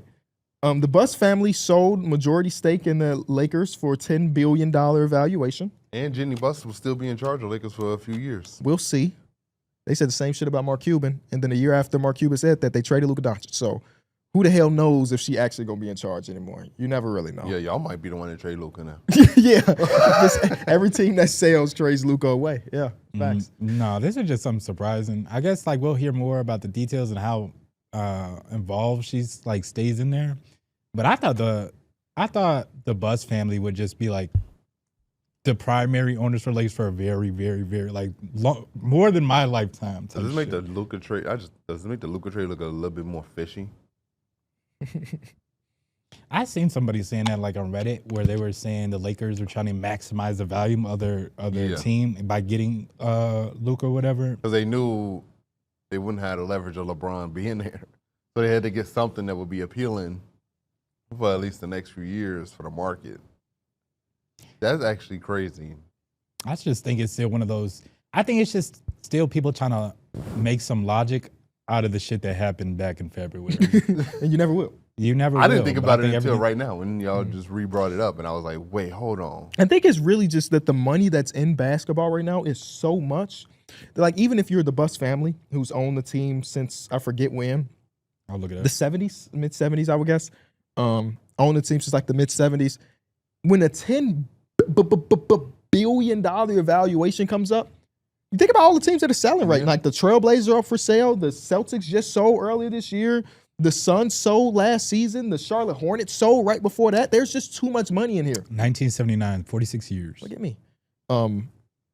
So it's like even though we are a filthy rich family, $10 billion? I think so. And then Come on, man. What do you even do with $10 billion? I don't. That's Fold it too up, much money to put put it in in your your pocket. But yeah, that's the. I think You said there's too much money to put in your pocket. any business, that's like the ultimate goal. Unless again, like this is your lifetime thing or something you built from the ground up. But you want to build your business to the most it can be and then sell it. Hey, I think Kane's recently just sold too. this company that we are building, Will be sold one day. we have an exit strategy, baby. I would Will be sold love one day. to one day sell for $10 billion. Call me. We gotta hit up the people that just bought the Lakers. They just got money. They just got money. If you got $10 billion just sparingly, then you got the money. Yeah. But no, it makes the most sense. I mean, I was reading an article about it all, and some things that I never really would have anticipated in a team like the Lakers is true. So like we know the Lakers are a team that always ends up with star players and finds ways to put together competent teams. But did you know they don't have a full scouting department? Nope. Did you know that these motherfuckers didn't have synergy until recently? Oh, We have synergy for free. And they didn't get it until just a few years ago. What there was a coaching staff using? Eyes, plotting shit by themselves, making grab. But like, so because the Buss family was one of the last individual groups to own a team, and I mean that like it's family owned, they were pretty strict around the edges. They were willing to give money to the players, but they didn't really build out a coaching staff, a scouting staff, analytics staff, a training staff, so on and so forth.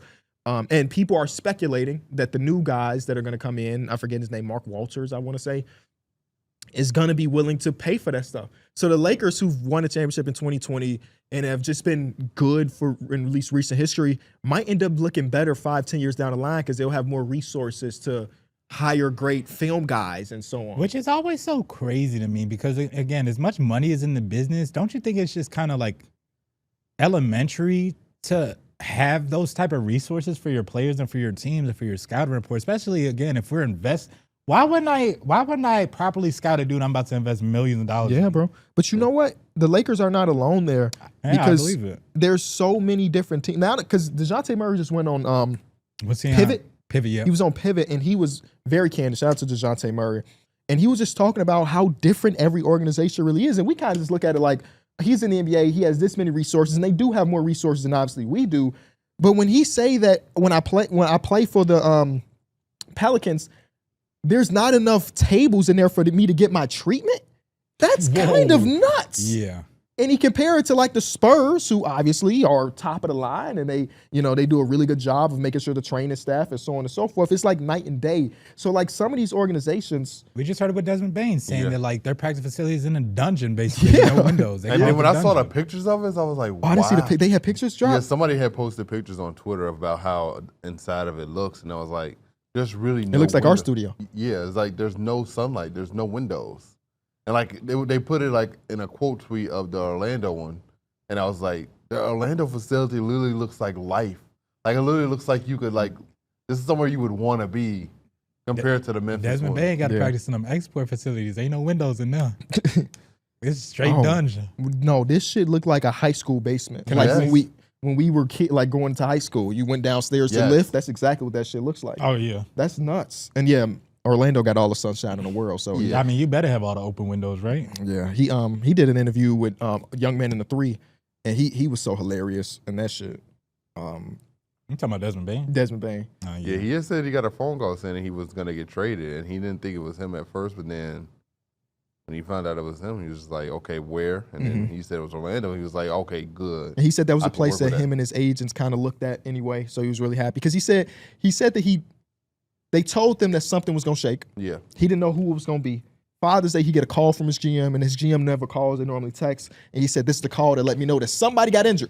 I'm not injured. Traded. I just don't know if it's me or someone. And then it ended up being him. But he also said it was a FaceTime. And he was like, yeah, he said they don't FaceTime. He said, we don't really FaceTime like that. So I knew something was up. He also said, because Tommy Alter was asking about the current series going on. And he was like, what makes Lou Dort so special? Because, he's such a great defender without creating contact. And Desmond Bain was like, trust me, he's creating contact. I just thought that was funny because, Lou Dort is so fucking physical. He just don't end up with a lot of fouls in a lot of cases. So go check that out. Shout out to our friends. That's actually fun. That's actually because I can watch Lou Dort and tell that he's super physical, extremely physical. Yeah, I mean, you could look at him and tell he be physical. Yeah, you better be physical with that build, right? Yeah, imagine not being physical with that build. What do you got that build for? He basically plays linebacker. Yeah. Other than what we just mentioned with the Lakers, for a normal fan, I know this is a huge news in just sports in general because it's the Lakers, but I don't really know what else to think about it other than the little points about them having more money around the edges. Yeah, I can't. I don't see them coming in and being that owner that does anything drastic at day one. At least I don't know. The only thing that makes me really perk up, again, Celtics sell for 6-point-something million. Lakers sell for $10 million. $10 billion. $10 billion. Thank you. M's and B's look the same to me. My checks, Hey, if there was a check for $10 billion and $10 million, which one you want to take? Shit, at this rate, I may accidentally take the M the way I've been talking this episode. You know what it got me thinking, Darrick? Will Jerry ever fucking sell the Bulls, man? Look how much money is in selling your team. This is one of the biggest markets, bro. That's probably why nobody want to play here. Because of Jerry? Yeah. Yeah. Only problem is that they've already got their lineage set up. It's like when Jerry's done, it's going to go to Michael, who's like the son of Jerry, and he's going to be the owner. But like, if Celtics go for 6-something and the Lakers go for 10, that means the Bulls may go for 7, 8. It's the fucking Bulls. Go get your $8 billion. You already sold part of the White Sox. Yeah. Just go rest. You know what's funny? I saw the notification. I thought it was the Bulls. Because it said Reinsdorf. Man, the day Reinsdorf sells the day I do a backflip on camera, and I've never tried a backflip in my life. Yeah, again, it's always so backwards, like from an outside perspective. Like, if I'm at the top, even if I'm just controlling things and I want to be hands-on, you could be hands-on without being hands-on, if that kind of makes sense. Like, as long as you're hiring the right people to do their job instead of like saying, I'm just going to give my cousin a job just because, he got fired from Target, so he need a 9 to 5. It just seems like it's so elementary that like you would just go that route. Even if I was still getting my cousin a job, you don't got to be the damn head scouting coach. Mm-hmm. You know what I'm saying? Maybe he's doing something very smaller. Like, it just seems elementary to me. Mark Cuban did it right though. He was hands on. But he always did the right moves.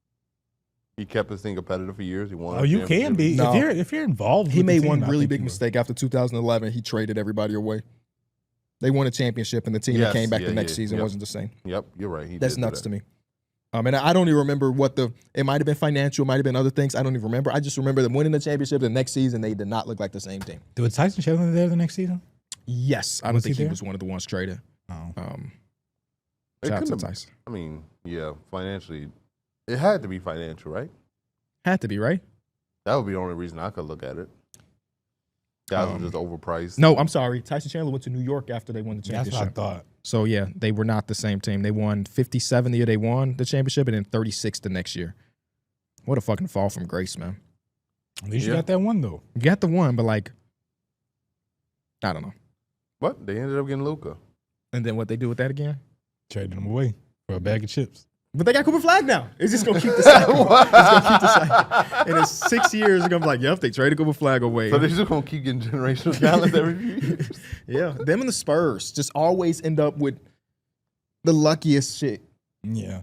But the Spurs, the Spurs have always been the organization, again, that does the things right. That it's like, I'm glad that they're there because I feel like they can pan out right. You know what I'm saying? That's fair. A lot of times players that go play have high expectations and they still have good careers, but you see a lot of the first stops in their career just a little rocky.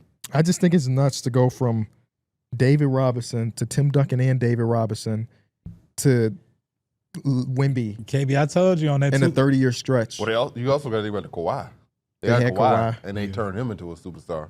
And then they got Wemby. I seen the start bench cut. It was a start bench cut with Wemby, David Robinson, Tim Duncan. You know who they was cutting? They was cutting the Admiral? Damn. That's nuts.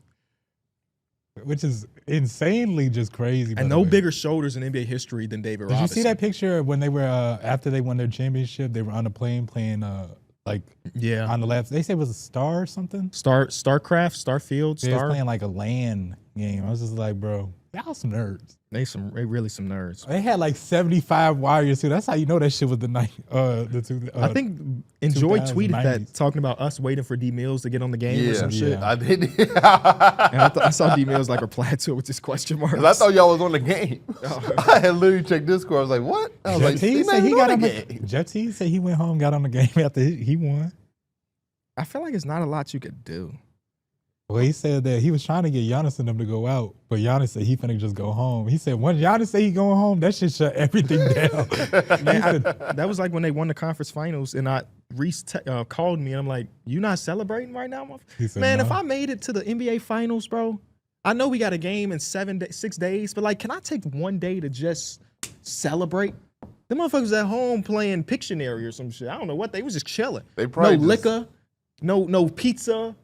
They probably just trying to really lock you in. The man said, I said, how you celebrating? He said, I'm going to eat me a cupcake. Or he said cookie. It was one of the two. I was just brownie. Brownie. It was a brownie. But not like a weed brownie, like a legitimate brownie from a bakery.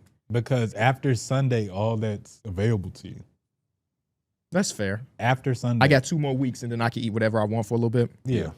Yeah, that's fair. Man, the discipline these players have to have is nuts to me. Though. I couldn't do this shit. I cannot do. I mean, give me a $200 million contract. I'm sure I'll figure it out. But they also give me hire a chef. chefs. Give me a chef. I can probably figure it out. I've been trying to hire a chef for like 6 months now. That shit hard to find a chef. Did you look into the one I sent you? I don't get, my budget cannot accommodate the lady with 800,000 followers, Darrick. Oh, I need a low key somebody trying to figure their shit out. See, no. I'll be low too. No, I need somebody that has a degree, okay. a culinary degree. That's funny because she recently just started blowing up. So like, I guess I sent you it at the wrong time. Yeah, I looked at her account. I'm like, nah, hell no. Because you kind of have to, and I guess it's not completely true, but in order to be like a real private chef, in a lot of cases, you probably can't be like a social media influencer unless you just cooking the meals and showing the meals that you cook for that family. Yeah, that's really what you do. I follow a private chef. She now works for an NBA player. Is it Kevin Love's lady? I don't think so. People be speculating that it's Drew Holiday. Is she black or white? Black.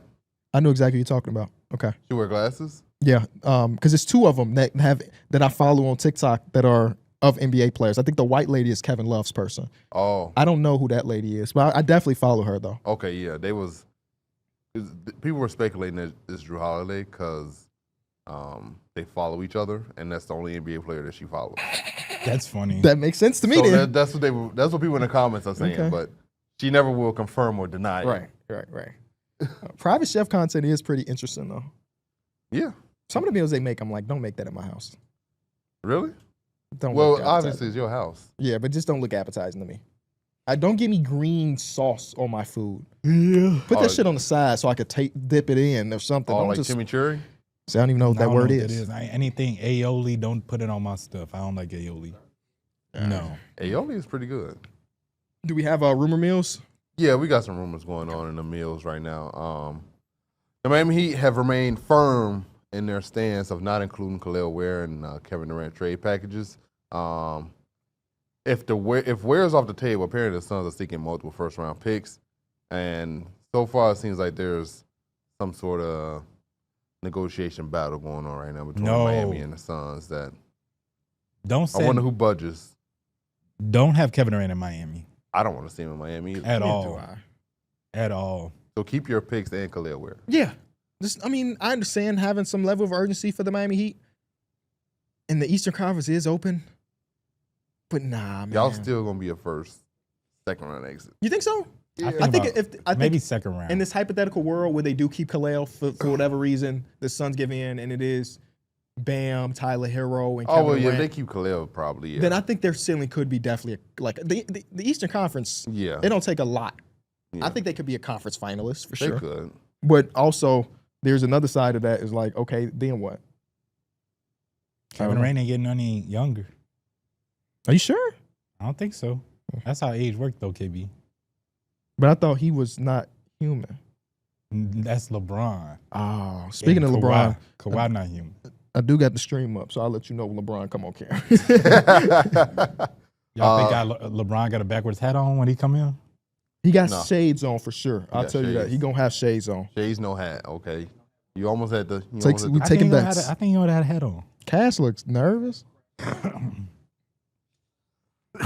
Next thing we got from Zach Lowe. You have some agents. This is his quote. You have some agents who are like, I don't know if I want my guy next to LaMelo Ball. I just don't know if this is a good fit for us. Yeah. So this is pretty interesting that some agents maybe trying to not get their guy drafted to Charlotte. Yeah. I did see that one as well. I think the whole Ace Bailey thing has been interesting. And people are speculating that's Ace Bailey's people talking, by the way. I think it's been so poorly managed, man. And maybe 6 years down the line, it won't matter because he's great and nobody cares about the pre-draft shit. But to cancel workouts with the team with the third pick and to not do any, at least on record, workouts with any team, You seem like nuts. You Guess seem like what? you setting yourself up. Cooper Flagg had a workout. We know where he's going. He could have been dog shit in that workout and they still would have went number one. But even he had a work. It makes no sense to me for a guy that like, I know they're playing the part where he wants to go to a specific spot. I don't know what that spot is. Maybe it's Brooklyn. Maybe it's Utah. I have no idea. But he wants to go to a specific spot. I think they said East Coast, so maybe that is Brooklyn. But in my mind, you're doing yourself a disservice by purposefully falling in the draft when you can work out for the 76ers, right? You have an amazing workout, even if you have a shitty workout. Even if you're trying to get yourself to Brooklyn, make it so that you still get drafted 3 so you can get paid like you're drafted at number 3. Yeah. And if Brooklyn want to trade away pick number 7 and pick number, I forget what other pick. They got 4 first-round picks. If they want to package all those first-round picks and Cam Johnson to come get you, then fuck it, let's do it. But like for your agent to say we're going to tank your draft stock, baby, we're going to go number 9, we're going to go number 6, we're going to go number 7, it's kind of crazy to me. And sometimes it's worked. Like Halliburton is a great example. There are certain teams that he didn't work out for. They had an opportunity. I think it might have been the I know Cavs, exactly maybe? what you're talking about. Though, Maybe the Cavs who had pick 5. The Bulls also made him a promise too. Don't talk about that. I think the Cavs had pick 5, and he told the Cavs, like, please, just don't draft me. Because Detroit, there are certain teams that, maybe it was Detroit. Either way, one of those teams in that area, he said, don't draft me. And he fell all the way to 11 or 12, and it worked out. He still got a $200 million contract in a couple of years. But for somebody that's not certain, I don't understand the way they're doing it. You're putting yourself, it's a huge risk. And like, again, he's still gonna get drafted and everything like that. But I think the perfect word you said is like a disservice. You're not doing yourself any favors doing that. Yeah. And again, nothing is guaranteed. So you go into that spot, you think it's gonna be all green on the other side. It's a good chance that shit might not be like that at all, and you just kind of did that for no reason. Yeah, and I understand the idea. You want to get up, you want to be a starter, you want to get up as many shots as possible as a rookie, but it's also very good to play with all NBA players already. Like as a rookie, your workload is just significantly less. Yeah, you're going to play less minutes, but you can be impactful in those minutes and contribute. You can really go far. And, like, you would learn winning habits immediately from the jump. You're playing with Joel Embiid. Joel Embiid is going to be number one on the scouting report, number 1B, number 1C. Then it goes Maxey. He a handful, him damn self. Then, it falls into Paul George. You just coming off the bench, just play ball. You just got to hoop. You don't even have to, you would demand no attention. You're going to get open looks. You're going to be able to get a slow start to your career, which sometimes is good. Like, yeah, your team's going to be competitive, but your role will be so minimized that you will be able to capitalize in the small stints that you do get. I think there's benefits to going to a team like Philly. I think, and being fair to Ace Bailey, I would hear that pitch in some cases and hate that idea. As a 19-year-old that was ranked number 1 or 2 in my class, to tell me that I'm going to come off the bench and average 10 minutes per game, I would understand why him would be like, again, as a young kid, be like, now fuck that, because the team that has a pick right after you, I would start and get me 30 minutes. So why would I want to go to you? So I'm trying to be fair to him because by all accounts, he's a great kid and he, people love him. I think he might just be mismanaged right now, whoever the hell his manager is. And I think again, I could see the takeaways of why you want to go to the other team, but I think it's, again, beneficial for both sides or wherever he kind of lands up. If he was to land up with Philly and already have a structure already there, I think it could definitely help a guy find his floor really early, especially for a player like him that's kind of pretty dynamic how people feel about him. And he's a tough shot maker and taker. I think those are some of the hardest kind of players to adapt to the NBA. But if you could find out, hey, I could still play 15, 20 minutes just by defending my ass off, or I could play, doing this certain assignment, I think it's a lot easier to kind of find your way. And again, he still has room to grow. But when you're a shot creator, you got to find other things you do well on the court and you could translate. I think he could find a way in that type of lane. Going back to the LaMelo Ball thing, did y'all see the video of him and his brothers having a shootout? No. I got to send y'all this video, man. I saw him getting put to sleep to get tattoos. So they do be putting them to sleep. Please, hey, for the people at home, don't do that. It's an unnecessary risk. If you're going to get a tattoo, thug it out. Get numb and cream if you need to. But don't go through the anesthesiologist. I feel like, man. That shit probably got to be crazy to just wake up your whole body just different. In pain, motherfucker. That shit's going to hurt. You get a whole back piece in 8 hours. You would sleep for those. Please try to go under as least amount of times in your life. Yeah. Just go under when it's necessary. Get your colonoscopy at 45. Go under then. Get your tonsils removed. Go under then. But don't go under for some virtual currency shit. Just get to get your player to look cooler. Thug it out, man. Look at all these, man. I thugged all of these out. No tattoos, man. Chest, back, all of them. He had like 4 people tattooing him. And I don't even have a high pain tolerance. You can do it. Yeah, I had that feeling that I was about to go get a tattoo recently again. Like I had that urge to get one. I was thinking that shit always fade away, but I be having that urge. I was getting an urge to get something significant of my daughter tatted on me. That's what I wanted to do. Something bigger this time, or some small like? I think I was gonna do something similar to like her birth date on my wrist, on the other wrist. Fair. But then you're not leaving room for your second kid when the second kid come around. I got a big body, KB. That's very fair.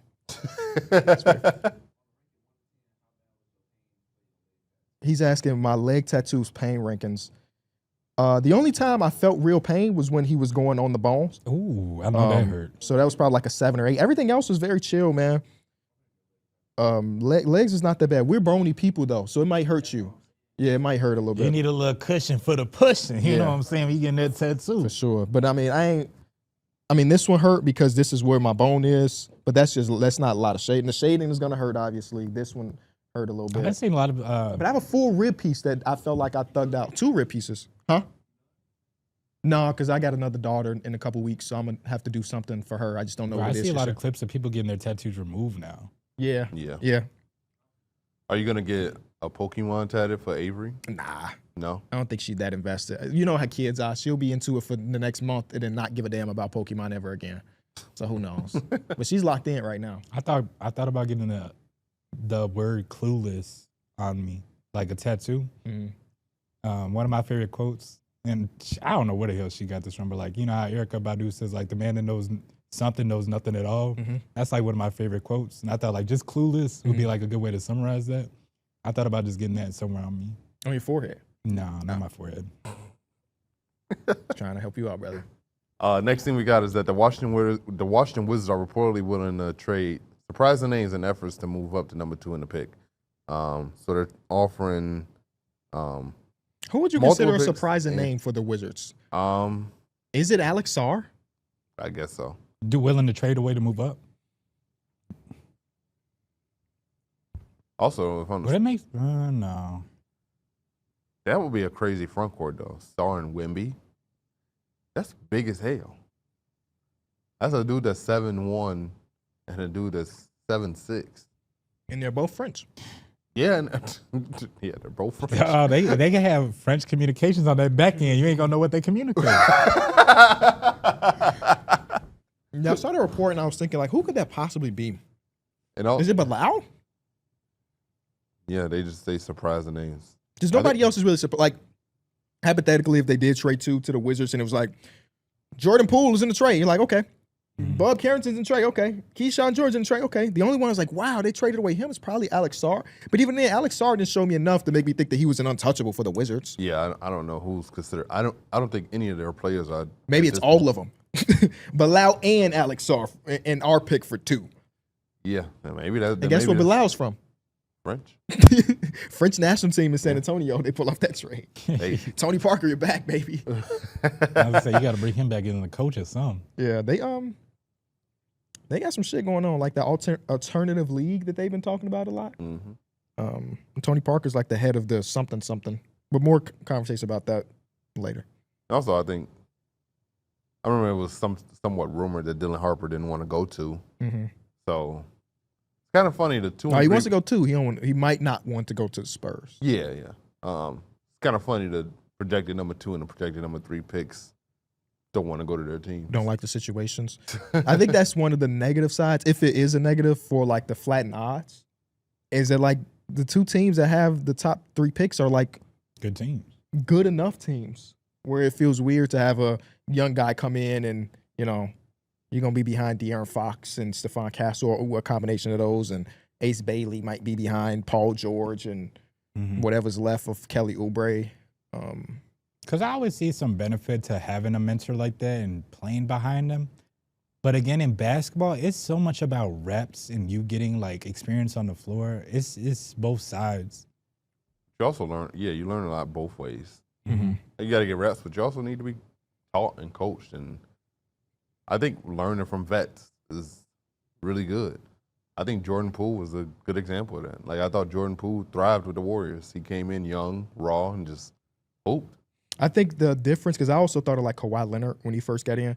I think the difference is those guys weren't top picks. And I'm trying off the top of my mind, try to think of a top pick that ended up in a situation where like this team is already good and then I like bridge the gap. And it's hard for me to do that. Obviously, you got the more misses than hits than like James Wiseman. Wasn't it like Tatum and Brown?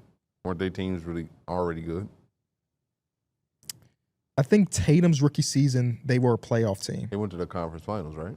That's when he dunked on Braun. Yeah. Brown's team was also good too. I think because they weren't their own picks. Jared McCain could kind of be in that situation. He's not a top pick, but like the way he played in his rookie season, he's going to be there for a minute. I think he performed a lot better than they thought he was going to do. Nice score over there. Any more rumors? Yeah. Yeah. But even then, he came in and started. 13 points. Yeah. Any more rumors? The Rockets have reportedly offered Jalen Green and a 10th pick for Kevin Durant, but have refused to include players like Jabari, Tari, and Reed Shepherd, who apparently the Suns are more intrigued. Well, they have interest in. I Right. think they would want them, including Jalen Green. So it's like if Jalen Green's in the trade, throw him to a third team and try to expand the trade a little bit. Yeah. I'm not against that. I mean, Jalen Green's stock maybe is at an all-time low, unfortunately, for him in the Rockets after his playoff series. I still got some belief in Jalen Green as a player. I just don't know if it's like superstar belief, but I still believe just think it also adds to the point that, like, bro, how are we going to take on Jalen Green when we have Devin Booker and Bradley Beal? Yeah. I think that's one of the main things I look at. Seriously. But, again, I wasn't surprised to see that, like, Houston is reluctant to add some of those pieces in, bro. I really like some of those Rockets supporting cast, and it feels like they could rush it and try to pick up a Kevin Durant, but also they could just play that shit out and see where things go again. Like, this team should be better than they were last season. Maybe not in 2 seed because that was just like an amazing thing, but they're going to build off what they did last season and they're going to be a better team. Yeah. Last thing was the fist fights. What that DeMarcus Cousins said happened multiple times this season with the Suns. That stuff was so crazy because the Suns don't even have that like personality of someone who would be fist fighting. They all seem so laid back. Yeah, that's why when Kevin Durant refuted it, I definitely think Kevin Durant was like, "What the fuck is going on with these rumors?" I didn't even think about it like that. But where did Boogie get it from? Boogie commented on KD's he said it was tweet. one from his teammates, He said right? this was one of your teammates that said this. She got to be Yusuf Nurkic after he got traded. Because, again, now that you say it, too, Devin Booker not going to be doing nothing like that. Yeah, who is the Bradley one Beal not fighting? doing that. Kevin Durant's not doing that. And I'd be damned if one of the support players is coming up to the stars Grayson like Allen that. just going into Royce O'Neal just beefing with Bradley Beal. Like, I can't see that happen, man. They had a terrible year, but, like, I think besides some of the Nurkic stuff, like, they were super professional, man. Even when they were talking to Devin Booker about after the season, like, what went wrong? What could y'all done better? Booker just was accountable on it. He's like, man, we were shit this season. Like, there's a lot of stuff we can talk about that we could have done better, but ultimately, like, this is how our season ended. Like, we just have to kind of take that, reflect, and move on. And that's kind of how I'm feeling about it. Like, I don't see any animosity over there. They had a shit season, and part of that was from the front office and their decisions that they made. Like, Y'all remember when Aaron Gordon, right before the playoffs, that video of him talking to the press and he looked like he had just got into a crazy fight? Yeah.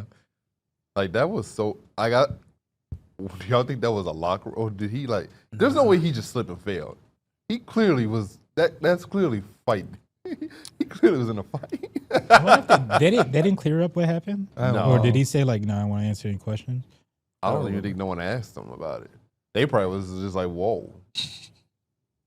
He just do a little bit of sparring in his free time. He's just practicing boxing. It's fine. They said a black eye likely from an elbow he received in the last game. So it could have been like that. Could have been like that. Oh. There's all the NBA stuff. We got one more game left, fellas. One more game. And then the draft, and then free agency. Y'all doing something special this summer? Like after all of the NBA stuff, y'all going on vacation or anything? Well, I'm going to Disney. When is that? Right after the draft. Oh, wow. Oh, yeah, you come home for how many days? 1. Oh, wow. You might as well just go from Connecticut to Florida for a little bit. By yourself, one day. True. I'm going to Jamaica. Damn. That should be fun. When is that? Do y'all have a date? The end of July or Okay. the month after? One of the end of the months. That's what's up. I want to go to New York for a weekend. Go out there and just enjoy New York for a little bit. Feel like I haven't been in a long time. Maybe go to LA. I don't know if I'm doing much travel this off season. I want to go do like some food reviews in just different cities and like just get out a little bit. I wouldn't travel if it wasn't my girl going KB, so I feel that. I'm also not traveling because You have a kid. baby. Yeah. Kid coming down. Shout out to her. Yeah, I'm finna be. They said she flipped last night, Oh, She wow. did? so now she's breached again. Bro, actually, it's a lot of people having babies now. My girl's sister's having a baby. Somebody else I know is about to be having just a baby too. Like, they're due in a few weeks. And your girl, so like, it's feeling like they're just popping out. So, Yeah, man.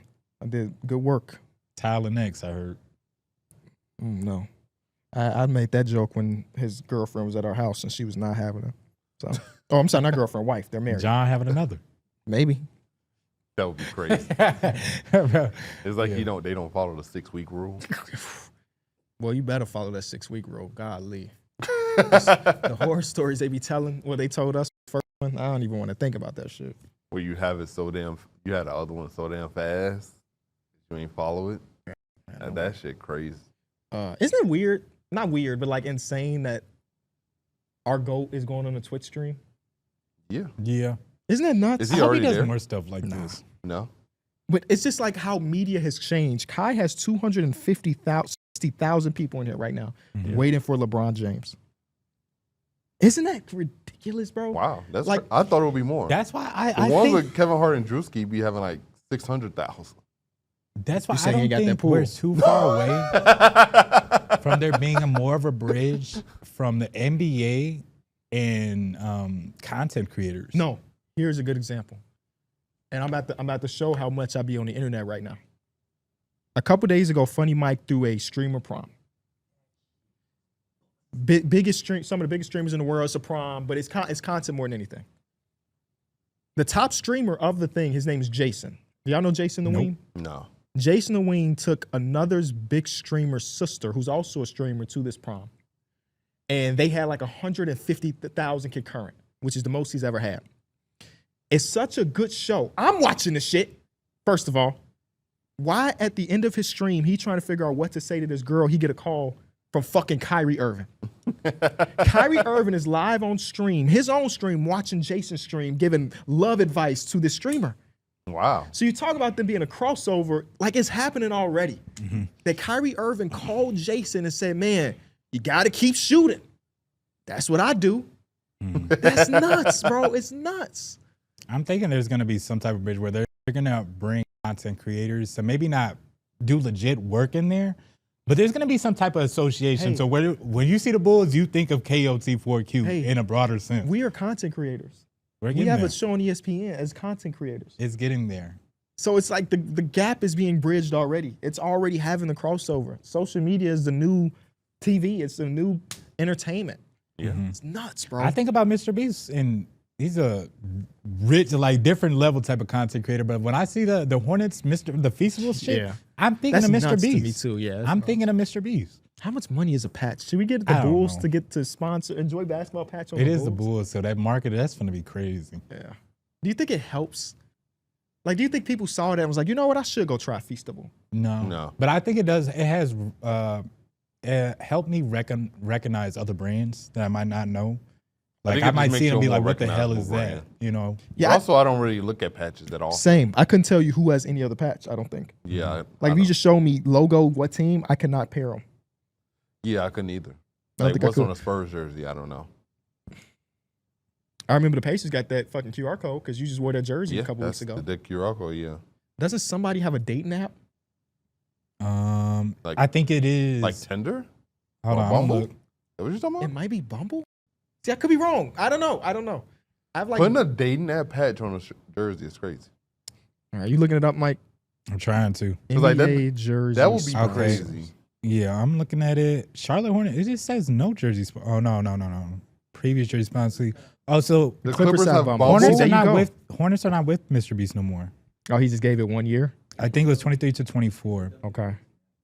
Yeah. Detroit have StockX, which Okay. is like one of those. Yeah, they type of- sent Oh, us a yeah. package. Shout out Dallas to Mavericks. Yeah. Mavericks right. got Chime. Okay. Milwaukee has Motorola. Damn, I ain't know Motorola was still a thing.